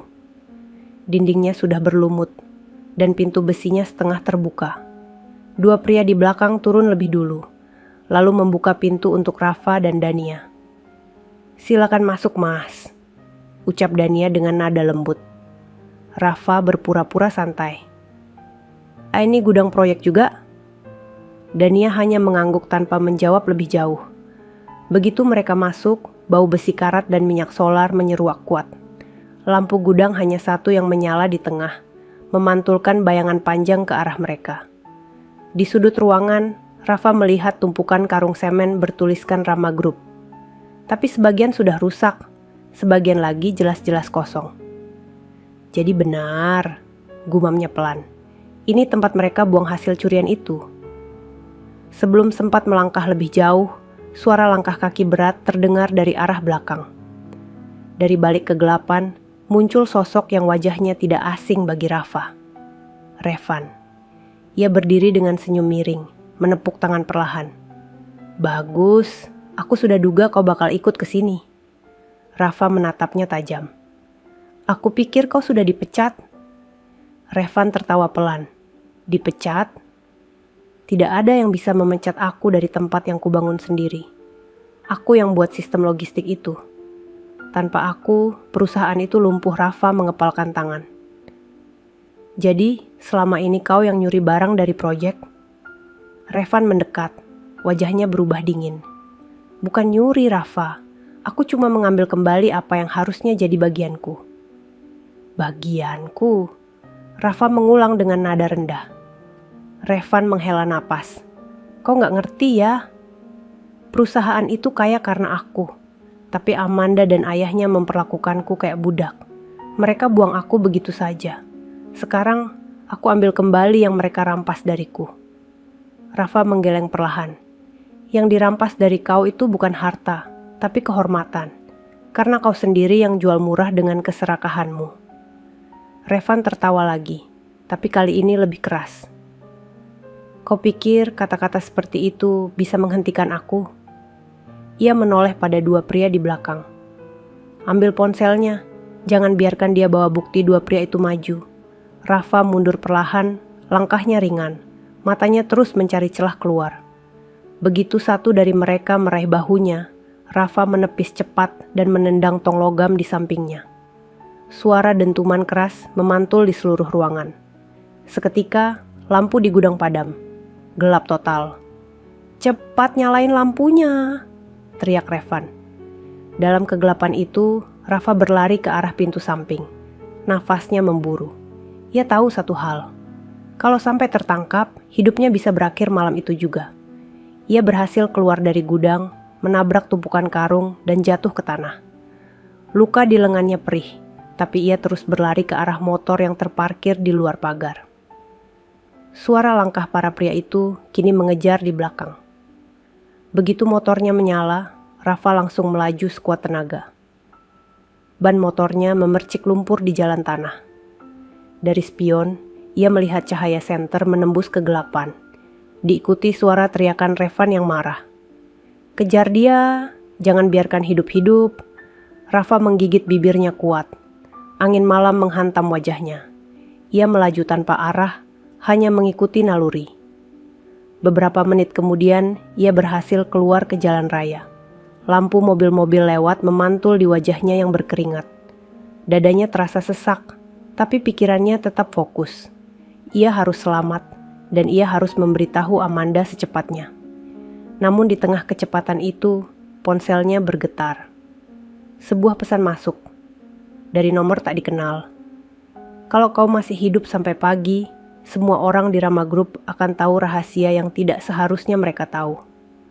Rafa menggenggam ponselnya kuat-kuat, lalu menatap jalan di depannya. Matanya tajam, suaranya lirih tapi tegas. Kalau ini perang, aku nggak akan mundur. Dan di balik langit malam yang sunyi, lampu kota tampak jauh di depan, seperti sinar kecil yang masih menyala, menunggu Rafa menemukan kebenaran sepenuhnya.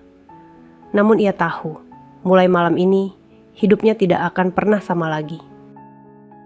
Fajar baru saja merekah saat Rafa tiba di depan gedung Rama Group. Bajunya kotor, wajahnya pucat, dan napasnya masih berat. Satpam yang berjaga terkejut melihat keadaannya. Mas Rafa, kenapa? Ada apa ini? Rafa hanya menggeleng cepat. Saya harus ketemu Bu Amanda. Sekarang tanpa menunggu izin, ia langsung menuju lift. Di dalam, kepalanya berputar. Setiap detik kejadian semalam masih terbayang jelas. Gudang gelap, wajah Revan yang penuh kebencian, dan pesan misterius yang mengancam keselamatan banyak orang. Begitu pintu lift terbuka, Amanda sudah berdiri di depan ruangannya, ditemani Maya dan 2 staf. Wajahnya menegang begitu melihat Rafa. Ya Allah, Rafa, apa yang terjadi padamu? Rafa menarik napas panjang, berusaha menenangkan diri. Bu, saya tahu siapa dalang semua pencurian itu. Amanda mempersilakannya masuk ke ruang rapat kecil. Pintu ditutup rapat. Pak Surya yang sudah duduk di kursi rodanya menatap cemas. Ceritakan dari awal, Nak. Rafa menatap mereka satu persatu, lalu berkata pelan tapi tegas. Semalam Dania menjemput saya. Katanya mau ke proyek barat, tapi ternyata kami dibawa ke gudang tua. Di sana saya lihat tumpukan semen dan bahan bangunan dari proyek Rama Group. Semuanya dicuri. Dan orang yang saya temui di sana adalah Revan. Amanda tertegun. Revan? Tapi dia sudah kami pecat berbulan-bulan lalu. Rafa mengangguk. Iya, tapi dia masih punya akses ke sistem logistik.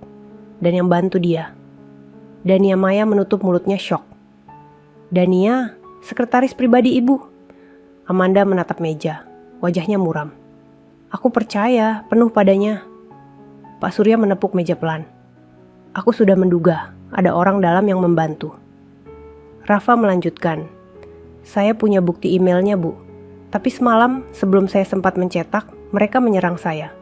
Dan saya curiga, mereka tidak akan berhenti sampai saya diam. Amanda menatap Rafa dengan mata yang kini mulai berkilat. Kalau begitu, kita tidak bisa main sembunyi-sembunyi lagi. Aku akan lapor polisi. Namun sebelum Rafa sempat menjawab, Maya masuk tergesa membawa ponsel. Wajahnya panik. Bu Amanda, ibu harus lihat ini. Amanda mengambil ponsel itu dan matanya langsung membesar. Di layar terlihat berita daring dengan judul besar. Skandal korupsi di Rama Group, mantan manajer bongkar data penyelewengan dan menyebut nama CEO muda. Pak Surya menatap tajam. Apa ini? Maya berbisik. Beritanya baru tayang 5 menit lalu, Pak. Dan yang mengirimkan dokumen ke media adalah akun atas nama Revan. Amanda menatap layar itu lama. Rahangnya mengeras. Dia menyerang balik. Rafa mengepalkan tangannya. Dia ingin menjatuhkan ibu. Pak Surya menghela napas berat. Dia ingin menjatuhkan nama keluarga kita. Tapi dia lupa, kejahatan tidak akan bisa menutupi kebenaran. Amanda menatap Rafa dalam-dalam.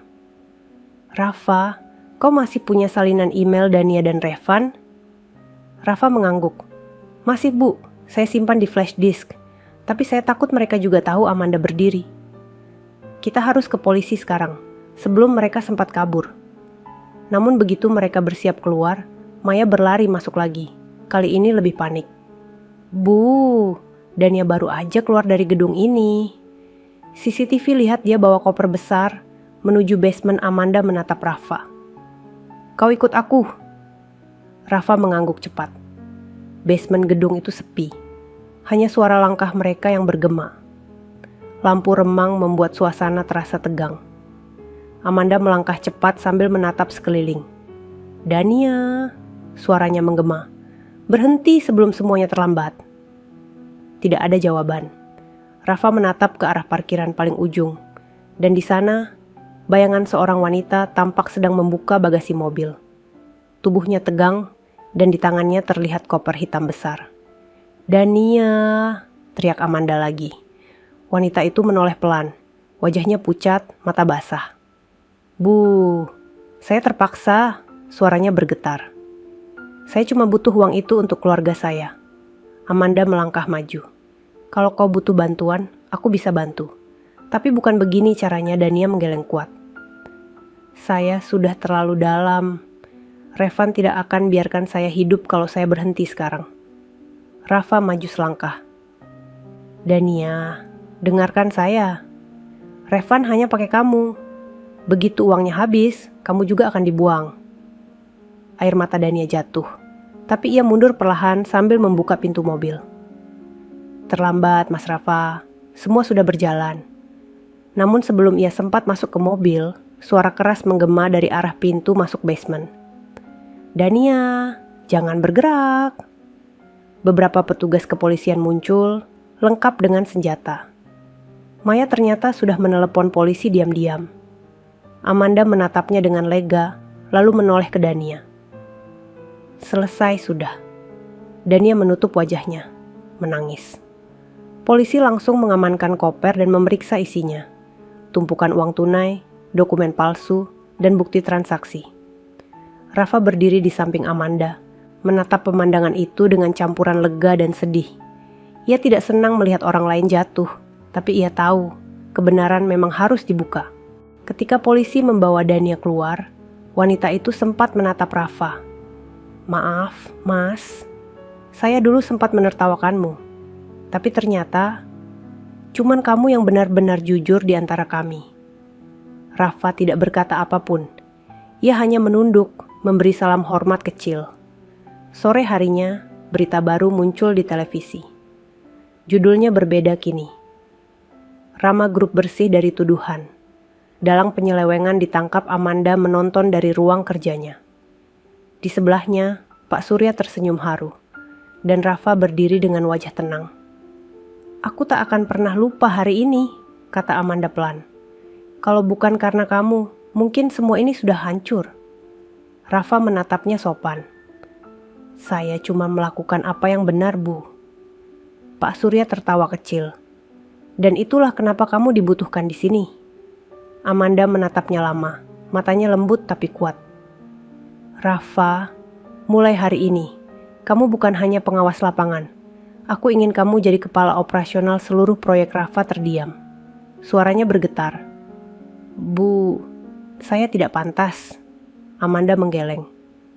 Kau pantas, karena aku butuh seseorang yang bisa menjaga kebenaran, bukan hanya angka.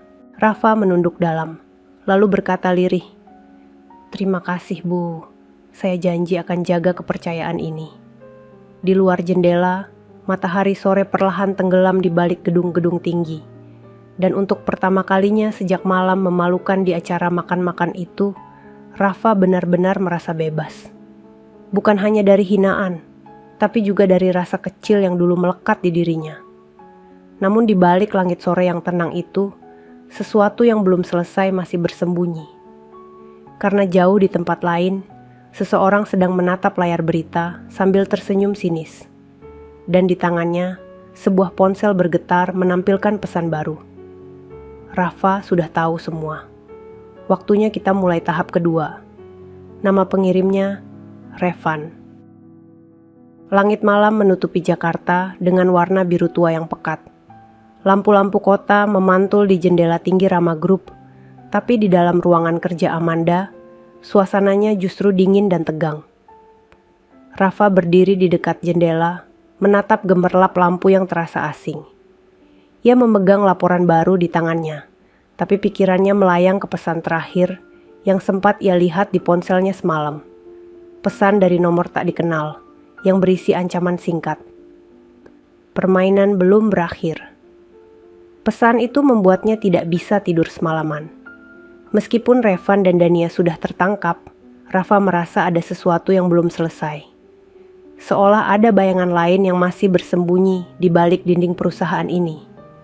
Amanda masuk ke ruangan sambil membawa secangkir kopi. Kau belum pulang juga? Tanyanya lembut. Rafa menoleh pelan. Belum, Bu. Saya merasa masih ada yang belum beres. Amanda duduk di kursinya, menatap Rafa dengan tatapan lelah namun tenang. Kau takut Revan masih beraksi? Rafa mengangguk pelan. Saya yakin dia belum menyerah, Bu. Orang seperti dia tidak akan diam setelah rencananya gagal. Amanda menatap kosong ke arah jendela. Kau tahu, Rafa, dunia bisnis ini tidak hanya tentang uang, tapi juga tentang dendam. Kadang orang lebih rela kehilangan segalanya, asalkan orang lain ikut jatuh. Rafa menatap Amanda, menimbang setiap kata itu. Kalau begitu, kita harus siap, Bu. Amanda tersenyum tipis. Aku sudah siap sejak lama. Tapi sekarang aku tidak sendirian. Ucapan itu membuat Rafa menunduk hormat. Saya akan jaga perusahaan ini seperti milik saya sendiri. Amanda menatapnya lama, lalu berkata, pelan, itulah kenapa aku mempercayakan semuanya padamu. Keesokan harinya, Rafa turun langsung ke proyek pusat di daerah pelabuhan. Ia ingin memastikan tidak ada sisa-sisa jaringan Revan yang masih beroperasi. Namun di tengah pemeriksaannya, seorang pekerja datang tergesa. Mas Rafa, ada surat buat Mas. Diantar kurir pagi ini, katanya pribadi Rafa mengernyit. Dari siapa? Katanya dari Pak Surya. Rafa menerima amplop putih itu dan membukanya. Di dalamnya hanya ada selembar kertas dengan tulisan tangan rapi. Nak Rafa, tolong temui Bapak sore ini di rumah. Ada hal penting yang harus kau tahu. Rafa tersenyum kecil. Ia memang sudah lama tidak berbincang pribadi dengan Pak Surya sejak kejadian itu. "Baik, nanti sore saya ke sana," katanya pelan. Rumah Pak Surya terletak di pinggir kota, dikelilingi pohon besar dan taman kecil yang tenang. Saat Rafa tiba, langit sudah berwarna jingga. Udara sore membawa aroma tanah basah setelah hujan ringan.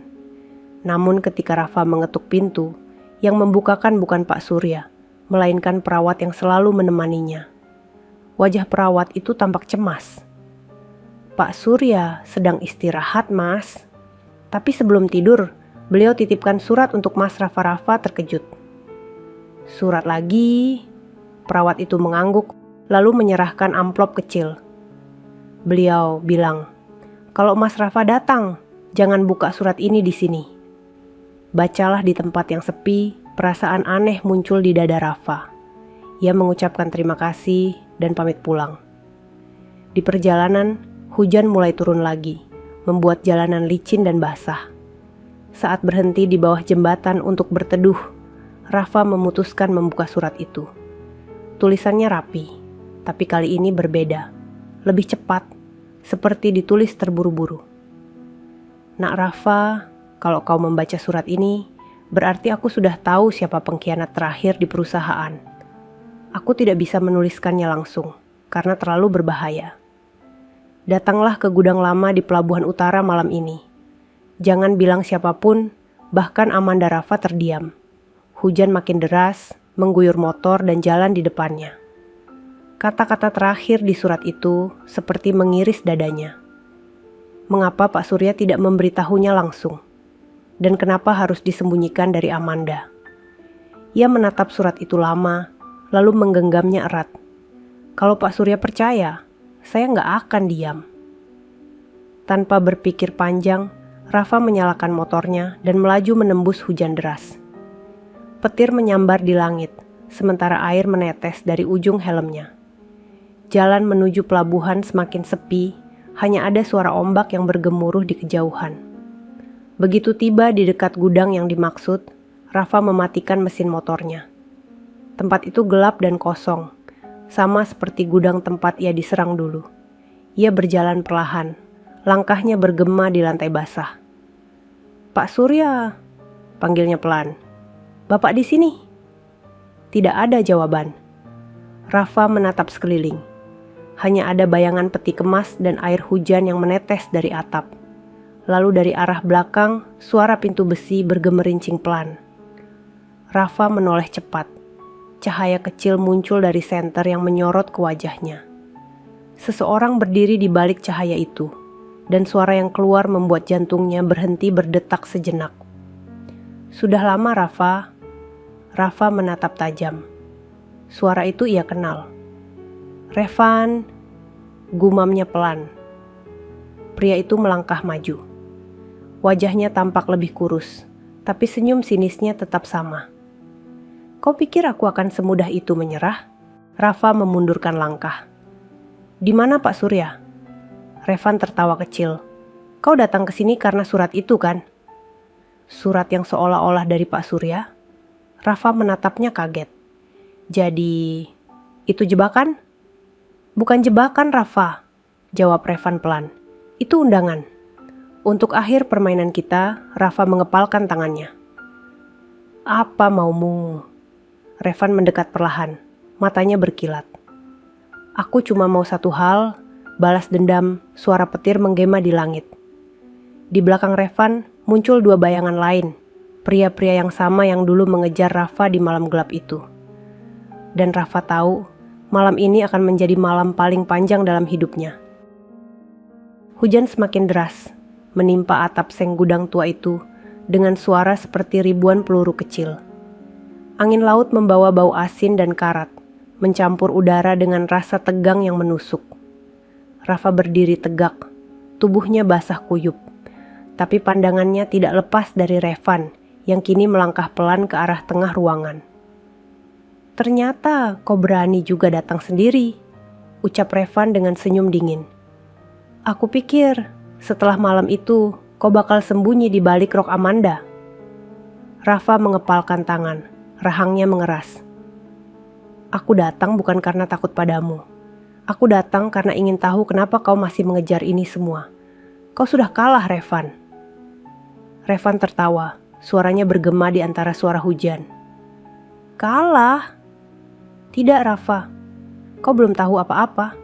Aku kehilangan segalanya karena Amanda dan ayahnya. Tapi aku masih punya satu kartu terakhir. Dan itu apa? Revan melangkah lebih dekat. Satu rahasia yang bisa menghancurkan mereka. Dan kau juga, kalau ikut campur. Rafa menatapnya tajam. Aku sudah terlalu jauh untuk mundur. Kalau kau pikir aku akan biarkan kau rusak nama baik mereka lagi, kau salah besar. Revan berhenti 2 langkah di depan Rafa. Air menetes dari rambutnya ke wajah.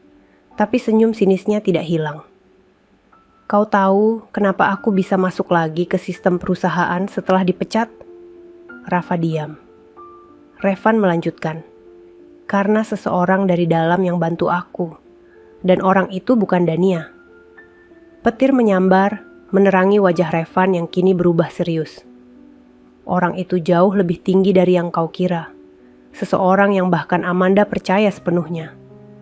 Rafa tertegun. Siapa orang itu? Revan hanya tertawa kecil. Kalau ku kasih tahu sekarang, di mana serunya? 2 pria di belakang Revan mulai bergerak, memutar ke arah kiri dan kanan, seperti hendak mengepung. Rafa tahu, situasi ini tidak akan berakhir dengan kata-kata. Ia melangkah mundur perlahan, memperhatikan setiap gerakan mereka. Revan mengeluarkan ponsel dari saku. Lihat ini. Layar ponsel itu memperlihatkan sebuah rekaman. Amanda berbicara di ruangan kerjanya dengan seseorang. Wajah lawan bicaranya tidak jelas. Tapi dari suara, Rafa mengenali nada itu, suara Pak Surya. Dalam rekaman itu, terdengar Amanda berkata dengan nada marah, kalau proyek itu tidak menghasilkan, hentikan saja. Kita sudah rugi terlalu banyak. Dan suara Pak Surya menjawab lemah. Tapi, nak, kalau kita hentikan sekarang, ratusan pekerja kehilangan pekerjaan. Amanda menjawab tegas. Aku tidak peduli. Aku pemiliknya, bukan malaikat. Revan menatap Rafa dengan kemenangan di wajahnya. Bagaimana? Masih yakin mereka suci? Rafa menatap layar itu lama, matanya bergetar. Tapi kemudian ia menggeleng pelan. Aku tidak percaya. Itu potongan video, Revan. Kau bisa ubah apapun dengan teknologi, Revan menyeringai. Ah, jadi kau juga pintar sekarang. Rafa menatap lurus ke matanya. Aku nggak tahu permainan apa yang kau rencanakan. Tapi satu hal yang aku tahu. Kebencianmu sudah butakan segalanya. Revan tertawa keras. Tapi tawa itu pecah di antara suara guntur. Kau pikir aku buta karena benci? Tidak, Rafa. Aku benci karena dulu aku percaya. Dan kepercayaan itu dibayar dengan pengkhianatan. Sebelum Rafa sempat menjawab, salah satu anak buah Revan tiba-tiba maju dan berusaha menarik Rafa dari belakang. Tapi Rafa bergerak cepat, menepis tangan itu dan menendang perut pria itu keras. Tubuhnya terjatuh menghantam peti logam, menimbulkan suara keras. Pria kedua menyerang dari kanan, memukul dengan batang besi. Rafa menunduk, lalu mendorongnya hingga terpleset di lantai licin. Suasana berubah kacau, disertai suara hujan yang semakin menggila di luar. Revan melangkah mundur, wajahnya tegang. Kau memang keras kepala, Rafa. Dan kau sudah terlalu lama hidup dalam kebohongan. Balas Rafa sambil berdiri tegak, dadanya naik turun. Revan mengangkat ponsel lagi, menekan sesuatu. Kalau begitu, biar dunia tahu siapa sebenarnya Amanda yang kau bela itu. Rafa menatap layar ponsel itu dengan kaget. Di sana, Revan sedang menyiarkan rekaman itu langsung ke media sosial. Kau gila, Revan tertawa. Tidak, aku realistis. Rafa berlari dan merebut ponsel itu. Mereka berebut di lantai basah, tubuh keduanya saling mendorong, suara logam dan hujan berpadu keras. Revan sempat menendang dada Rafa, membuatnya terjatuh. Tapi Rafa kembali bangkit, matanya menyala. Ia melompat ke depan, meraih tangan Revan dan menekannya ke tanah. Dalam satu gerakan cepat, ia berhasil merampas ponsel itu dan melemparkannya ke genangan air. Layar ponsel berkedip sebentar, lalu padam. Revan menatapnya dengan mata penuh amarah. "Kau pikir kau menang?" Rafa berdiri, menatapnya dingin. "Aku tidak perlu menang, Revan. Aku cuma perlu kebenaran." Tetap hidup Revan berteriak marah dan mencoba bangkit. Tapi dua suara keras terdengar dari arah pintu. "Berhenti di tempat." Lampu senter menyorot masuk, dan beberapa petugas polisi bersenjata muncul. Di belakang mereka, Amanda berdiri dengan wajah tegang, diikuti Maya yang menahan napas. "Rafa!" teriak Amanda. "Menjauh dari dia!" Rafa menoleh, dan untuk pertama kalinya sejak malam itu, rasa lega mengalir di dadanya. Polisi segera mengamankan Revan dan dua anak buahnya. Salah satu petugas berkata tegas, "Kami sudah melacak sinyal siaran langsung ini." "Terima kasih atas laporanmu sebelumnya." Pak Rafa hanya mengangguk lemah. Ia hampir tidak bisa percaya bahwa semuanya akhirnya berakhir. Amanda mendekat, menatapnya dengan mata yang masih bergetar. "Kau gila datang ke sini sendirian." Rafa tersenyum tipis. "Kalau saya nggak datang, mungkin saya nggak akan tahu siapa yang sebenarnya kita lawan." Amanda memandangi Revan yang kini diborgol dan dibawa keluar. Hujan masih turun deras, tapi wajahnya tidak lagi menunjukkan ketakutan, melainkan ketegasan yang baru. "Terima kasih, Rafa. Sekali lagi kau selamatkan kami." Rafa menunduk. "Saya cuma ingin semua yang jujur bisa tenang lagi, Bu." Petugas membawa Revan melewati mereka. Pria itu sempat menoleh, menatap Rafa dengan tatapan penuh dendam. "Kau pikir ini akhirku, Rafa? Dunia ini nggak sesederhana benar dan salah." Rafa menatap balik. "Benar, tapi selama masih ada yang berani jujur, dunia ini nggak akan sepenuhnya gelap." Malam itu, setelah semua selesai, Rafa berdiri di bawah hujan di pelabuhan yang sepi. Lampu kuning redup memantul di air yang bergelombang kecil. Ia memejamkan mata, membiarkan hujan membasahi seluruh tubuhnya. Dalam hati, ia tahu, badai yang datang dalam hidupnya bukan untuk menjatuhkannya, tapi untuk membersihkan jalan yang akan ia tapaki berikutnya. Dan di balik langit yang suram, perlahan sinar biru mulai muncul di ufuk timur. Fajar baru akan datang. Namun Rafa tahu, fajar itu bukan hanya miliknya, tapi juga milik setiap orang yang berani melawan kegelapan dengan hati bersih. 3 hari telah berlalu sejak kejadian di Pelabuhan Utara. Meski semua sudah reda, jejak peristiwa itu masih terasa di setiap sudut Rama Group. Media menulis berita besar tentang keberanian seorang mantan tukang ojek yang berhasil membongkar korupsi dan menyelamatkan perusahaan. Nama Rafa tersebar di mana-mana, menjadi simbol kejujuran yang langka di dunia kerja modern. Namun bagi Rafa, semua itu bukan kebanggaan. Ia justru merasa tenang, bukan karena diberitakan, melainkan karena akhirnya kebenaran menang. Ia duduk di taman belakang kantor pagi itu, menikmati udara segar sambil menatap langit yang mulai cerah. "Masih belum terbiasa dipanggil pahlawan ya?" Suara Amanda datang dari belakang. Rafa menoleh pelan dan tersenyum. "Saya bukan pahlawan, Bu. Saya cuma orang yang kebetulan nggak bisa diam waktu lihat yang salah." Amanda duduk di sampingnya. Rambutnya dibiarkan terurai hari ini, wajahnya lebih tenang dari sebelumnya. Tapi di zaman sekarang, orang yang nggak bisa diam saat melihat salah justru yang paling langka. Rafa menunduk, menatap kedua tangannya. "Saya cuma takut, Bu. Kalau semua orang mulai terbiasa sama kejahatan, siapa yang bakal ngelawan?" Amanda menatapnya lama, lalu berkata pelan, "Kau tahu, Rafa, kadang aku merasa perusahaan ini baru benar-benar hidup sejak kau datang." Rafa menggeleng cepat. "Jangan bilang begitu, Bu. Saya cuma nyumbang sedikit. Yang besar tetap Ibu dan Pak Surya." Amanda tersenyum kecil. Ayah senang sekali waktu tahu semuanya sudah selesai. Tapi beliau juga sedih, karena merasa tak bisa mengenal Revan lebih cepat sebelum dia berubah begitu jauh. Rafa mengangguk. "Saya ngerti, Bu. Kadang orang nggak lahir jahat, cuma salah jalan. Mereka terdiam sejenak. Angin berhembus pelan, membawa aroma tanah basah dan suara burung dari taman kecil di sudut gedung. Menjelang siang, Rafa dipanggil ke ruang rapat utama. Saat ia masuk, semua pegawai sudah berkumpul. Di depan ruangan, Pak Surya duduk di kursi rodanya, didampingi Amanda. Begitu Rafa melangkah, semua orang berdiri dan bertepuk tangan. Rafa terkejut. Apa ini? Amanda berdiri. Hari ini bukan rapat biasa, Rafa. Ini hari di mana perusahaan secara resmi ingin berterima kasih padamu. Pak Surya tersenyum hangat.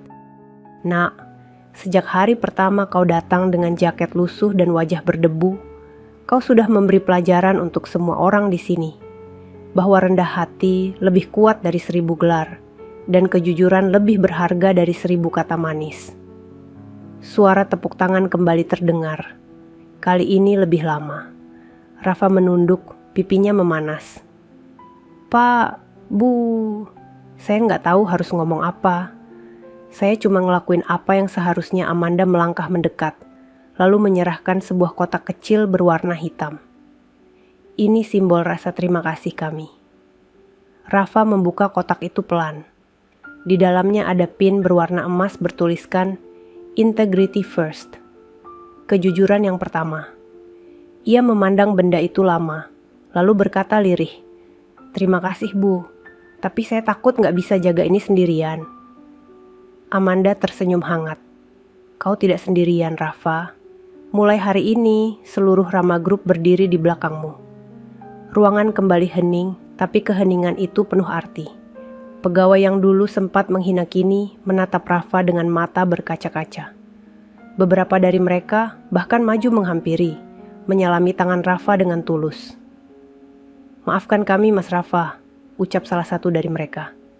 Kami dulu terlalu sombong buat lihat orang baik. Rafa menggenggam tangan mereka satu persatu. Yang penting sekarang kita sama-sama belajar. Kita mulai lagi dari nol. Pak Surya mengangguk pelan. Itu yang ingin saya dengar. Sore harinya, Rafa pulang lebih cepat dari biasanya. Ia melewati jalan kecil menuju kontrakannya. Motor tuanya masih setia menemaninya. Tapi kini, setiap kali orang melihatnya, mereka tersenyum dan menyapa ramah. Tidak ada lagi tatapan rendah. Sesampainya di depan rumah, Rafa menatap jaket Grab lamanya yang tergantung di paku dinding. Ia mengambilnya perlahan, mengelusnya lembut seperti sahabat lama. Kalau bukan karena kamu, mungkin saya nggak bakal sampai sejauh ini, katanya sambil tersenyum kecil.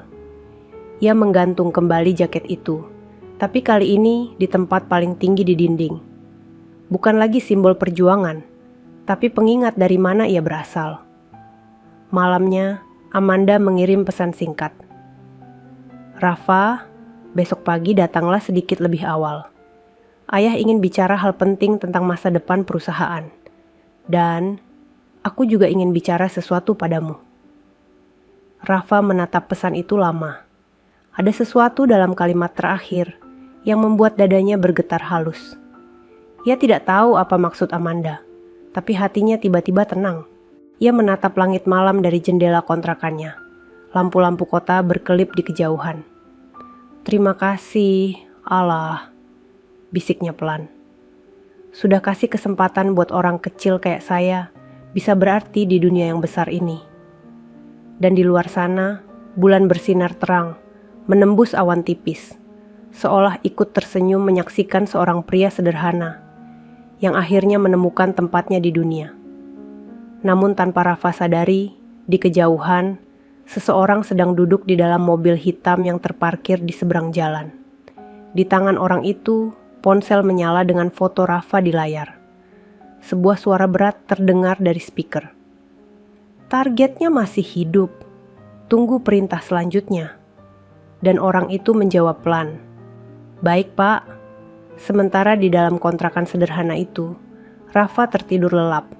Tidak tahu bahwa permainan besar yang dimulai oleh Revan ternyata belum benar-benar berakhir. Pagi itu, udara terasa lebih dingin dari biasanya. Langit Jakarta sedikit mendung, seperti menyimpan sesuatu yang belum selesai. Rafa bangun lebih awal dari biasanya, menyiapkan diri untuk pertemuan penting dengan Pak Surya dan Amanda. Ia tidak tahu apa yang akan dibicarakan, tapi isi pesan semalam dari Amanda masih terngiang di kepalanya. Ayah ingin bicara tentang masa depan perusahaan, dan aku juga ingin bicara sesuatu padamu. Ada sesuatu dalam kalimat terakhir itu yang membuat dada Rafa berdebar tanpa sebab. Ia tidak terbiasa dengan perhatian sebesar itu.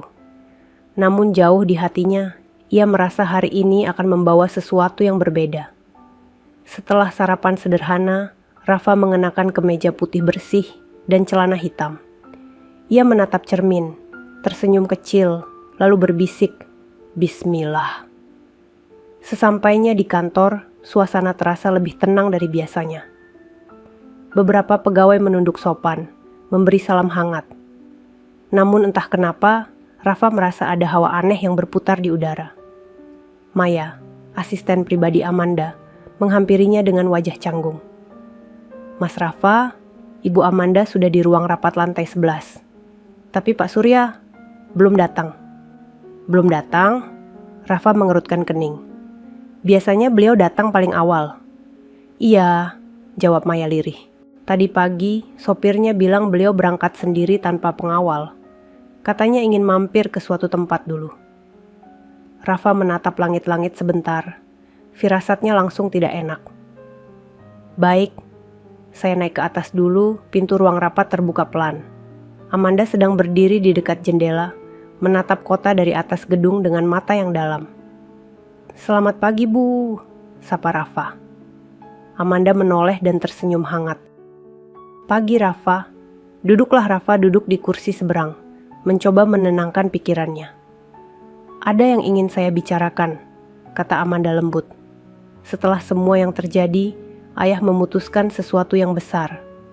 Kami ingin menyerahkan sebagian saham Rama Group kepadamu." Rafa terkejut. "Apa?" "Tidak, Bu. Saya tidak pantas menerima itu." Amanda menatapnya dengan tenang. "Kau pantas, Rafa. Karena selama ini kau bukan cuma pekerja. Kau penjaga bagi kami. Ayah bilang, tanpa orang jujur, perusahaan sebesar apapun tidak akan bertahan lama." Rafa menunduk, matanya berkaca. "Saya cuma melakukan kewajiban, Bu." Amanda tersenyum. "Itu justru yang membuatmu berbeda." Hening sejenak. Hanya suara jam dinding yang terdengar pelan. Amanda menatap Rafa lama, lalu suaranya menurun lembut. "Dan satu hal lagi. Aku ingin berterima kasih bukan hanya sebagai atasan, tapi sebagai seseorang yang menghargai siapa dirimu. Sejak pertama kali melihatmu malam itu, aku tahu hatimu bersih." Rafa terdiam. Tatapannya bertemu dengan mata Amanda yang teduh. Ada sesuatu di sana yang sulit dijelaskan. Bukan sekadar rasa hormat, tapi semacam ketenangan yang menghangatkan dada. Namun keheningan itu pecah tiba-tiba oleh suara pintu yang terbuka keras. Maya berlari masuk dengan wajah panik. "Bu Amanda, Mas Rafa, ini darurat." Amanda berdiri cepat. "Ada apa?" "Sopir Pak Surya baru telepon. Mobil beliau ditemukan di pinggir jalan tol. Tanpa sopir, tanpa penumpang." Rafa membeku. "Apa maksudmu?" "Pintu mobil terbuka, tapi Pak Surya nggak ada di dalamnya." Amanda langsung pucat. "Ya Allah." Rafa meraih ponselnya, menghubungi nomor pribadi Pak Surya. Tidak aktif. Ia mencoba menelepon sopir, juga tidak diangkat. "Sejak jam berapa mobil itu ditemukan?" tanya Rafa cepat. "Sekitar setengah jam lalu. Polisi sedang di lokasi," jawab Maya dengan suara gemetar. Amanda menutup wajahnya dengan kedua tangan. Tidak mungkin. Pagi tadi beliau terlihat sehat. Rafa menggenggam tangan Amanda pelan. "Tenang, Bu. Kita cari bersama-sama." Ia berlari keluar ruang rapat, menuruni lift dengan napas tersengal. Dalam perjalanan, pikirannya berputar cepat. Siapa yang bisa menculik pria tua seperti Pak Surya? Motifnya apa? Mobil hitam perusahaan menjemput mereka ke lokasi. Jalan tol yang biasanya ramai kini penuh dengan polisi. Sebuah mobil sedan berwarna abu-abu tua terparkir di tepi jalan. Pintunya terbuka, kaca depan retak. Rafa dan Amanda segera turun. Petugas menyambut mereka. Kendaraan ini ditemukan sekitar pukul 8:15. Tidak ada tanda-tanda perlawanan. Tapi di dalam mobil kami temukan sesuatu. Polisi menunjukkan sebuah amplop kecil yang terletak di kursi depan. Di amplop itu tertulis satu nama dengan tinta hitam tebal. Rafa. Amanda menatap Rafa kaget. Namamu... Rafa mengambil amplop itu perlahan. Tangannya gemetar saat membukanya. Di dalamnya ada selembar kertas dengan tulisan singkat. Kau pikir aku selesai? Aku tidak butuh uang, Rafa. Aku butuh mereka merasakan kehilangan seperti aku dulu. Rafa menatap tulisan itu lama. Suaranya parau. Revan. Amanda memegangi dadanya. Wajahnya pucat. Jadi dia menculik ayah? Rafa mengepalkan tangan. Matanya mulai berair. Dia tidak bisa terima kalah. Ini cara dia membalas polisi berkata tegas. Kami akan mulai pencarian malam ini.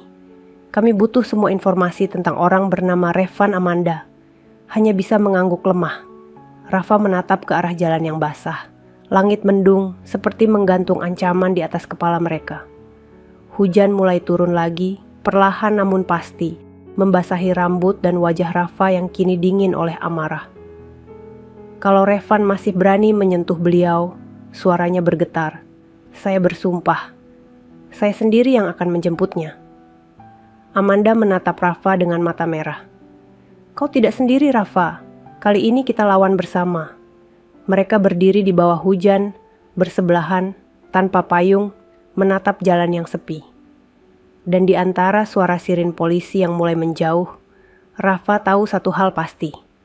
Pertempuran terakhir belum selesai. Revan belum kalah. Dan kegelapan itu sedang kembali menyala. Malam itu Jakarta tampak gelap lebih dari biasanya. Langit berwarna kelabu pekat, seolah ikut menyembunyikan sesuatu. Di markas sementara kepolisian, Rafa duduk di ruang pemeriksaan, menatap peta besar di dinding yang penuh titik merah. Semua lokasi yang dicurigai tempat Revan bersembunyi bersama Pak Surya. Sejak siang, Rafa tidak berhenti bergerak. Ia ikut memeriksa CCTV, menelusuri jejak sinyal ponsel, hingga menemani Amanda yang terus menahan tangis di ruang sebelah. Namun semakin malam, rasa cemas itu berubah menjadi tekad. Ia berdiri, menggenggam foto lama Revan yang tergeletak di meja. Dia nggak pergi jauh, gumamnya pelan. Dia terlalu benci untuk benar-benar kabur. Polisi yang duduk di sebelahnya mengangguk. Kami juga yakin begitu. Tadi sore, ada warga melapor melihat mobil putih dengan plat palsu di sekitar gudang lama Pelabuhan Barat. Lokasinya terpencil, tapi cukup dekat dengan tempat kejadian pertama. Rafa menatap petugas itu dengan mata tajam. Saya ikut. Tidak bisa, Mas Rafa, kata salah satu petugas senior. Terlalu berbahaya. Rafa menggeleng. Dia nyerang orang yang saya anggap keluarga. Saya nggak akan diam di belakang. Sebelum ada yang sempat menahan, Amanda masuk ke ruangan. Matanya sembab, tapi sorotnya kuat. Kalau Rafa pergi, aku ikut. Bu Amanda, jangan cegah aku, ucapnya tegas. Ayah adalah satu-satunya alasan aku bertahan sampai hari ini. Aku nggak akan tinggal diam, polisi akhirnya mengalah. 2 mobil patroli melaju ke arah Pelabuhan Barat malam itu. Di bawah langit yang hanya diterangi cahaya petir sesekali. Rafa duduk di kursi depan mobil pertama, sementara Amanda berada di mobil belakang, wajahnya menatap keluar jendela dengan pandangan kosong. Ketika mereka tiba di lokasi, suasana sunyi menyelimuti seluruh kawasan. Gudang tua berdiri di ujung pelabuhan, dengan lampu kecil yang berkedip lemah di dekat pintu besi. Hujan baru saja reda, tapi aroma laut dan karat masih kuat di udara. Petugas berpencar. Rafa melangkah perlahan ke arah pintu gudang, hatinya berdebar hebat. Setiap suara langkahnya bergema di antara peti dan tong kosong. Revan, teriaknya lantang. Aku tahu kau di sini, lepaskan Pak Surya. Tidak ada jawaban, hanya suara rantai bergesek di dalam, lalu sebuah tawa pelan menyusul dari kegelapan. Cepat juga kau menemukan tempat ini. Rafa menoleh. Revan berdiri di dekat pilar besi. Wajahnya tampak lebih letih tapi matanya tetap liar. Di belakangnya, kursi roda Pak Surya tampak terikat. Tubuhnya duduk lemas tapi masih sadar. "Bapak!" teriak Rafa. Pak Surya membuka mata pelan. "Rafa!" Suaranya lemah.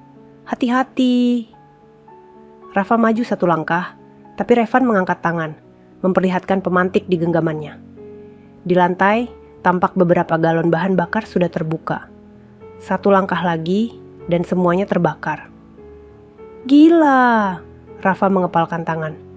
"Ini bukan caranya." Revan tersenyum tipis. "Dulu mereka juga bilang begitu saat menyingkirkanku.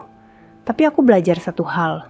Kadang, untuk melihat kebenaran, dunia harus terbakar dulu." Suara langkah cepat terdengar dari belakang. Amanda muncul di pintu, wajahnya basah oleh air hujan yang tersisa. "Revan, cukup. Lepaskan ayah. Aku janji akan bicara soal semua ini." Revan menatap Amanda lama. Matanya tiba-tiba melembut, tapi hanya sekejap.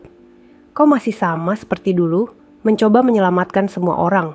Padahal kau sendiri gak bisa menyelamatkan siapapun." "Tidak," balas Amanda. "Kali ini aku tidak akan gagal." Ia maju perlahan, sementara Rafa memutar ke sisi lain, berusaha mendekat dari arah belakang. Revan menatap keduanya dengan pandangan curiga. "Jangan coba-coba, Rafa. Aku bisa bakar tempat ini dalam 1 detik."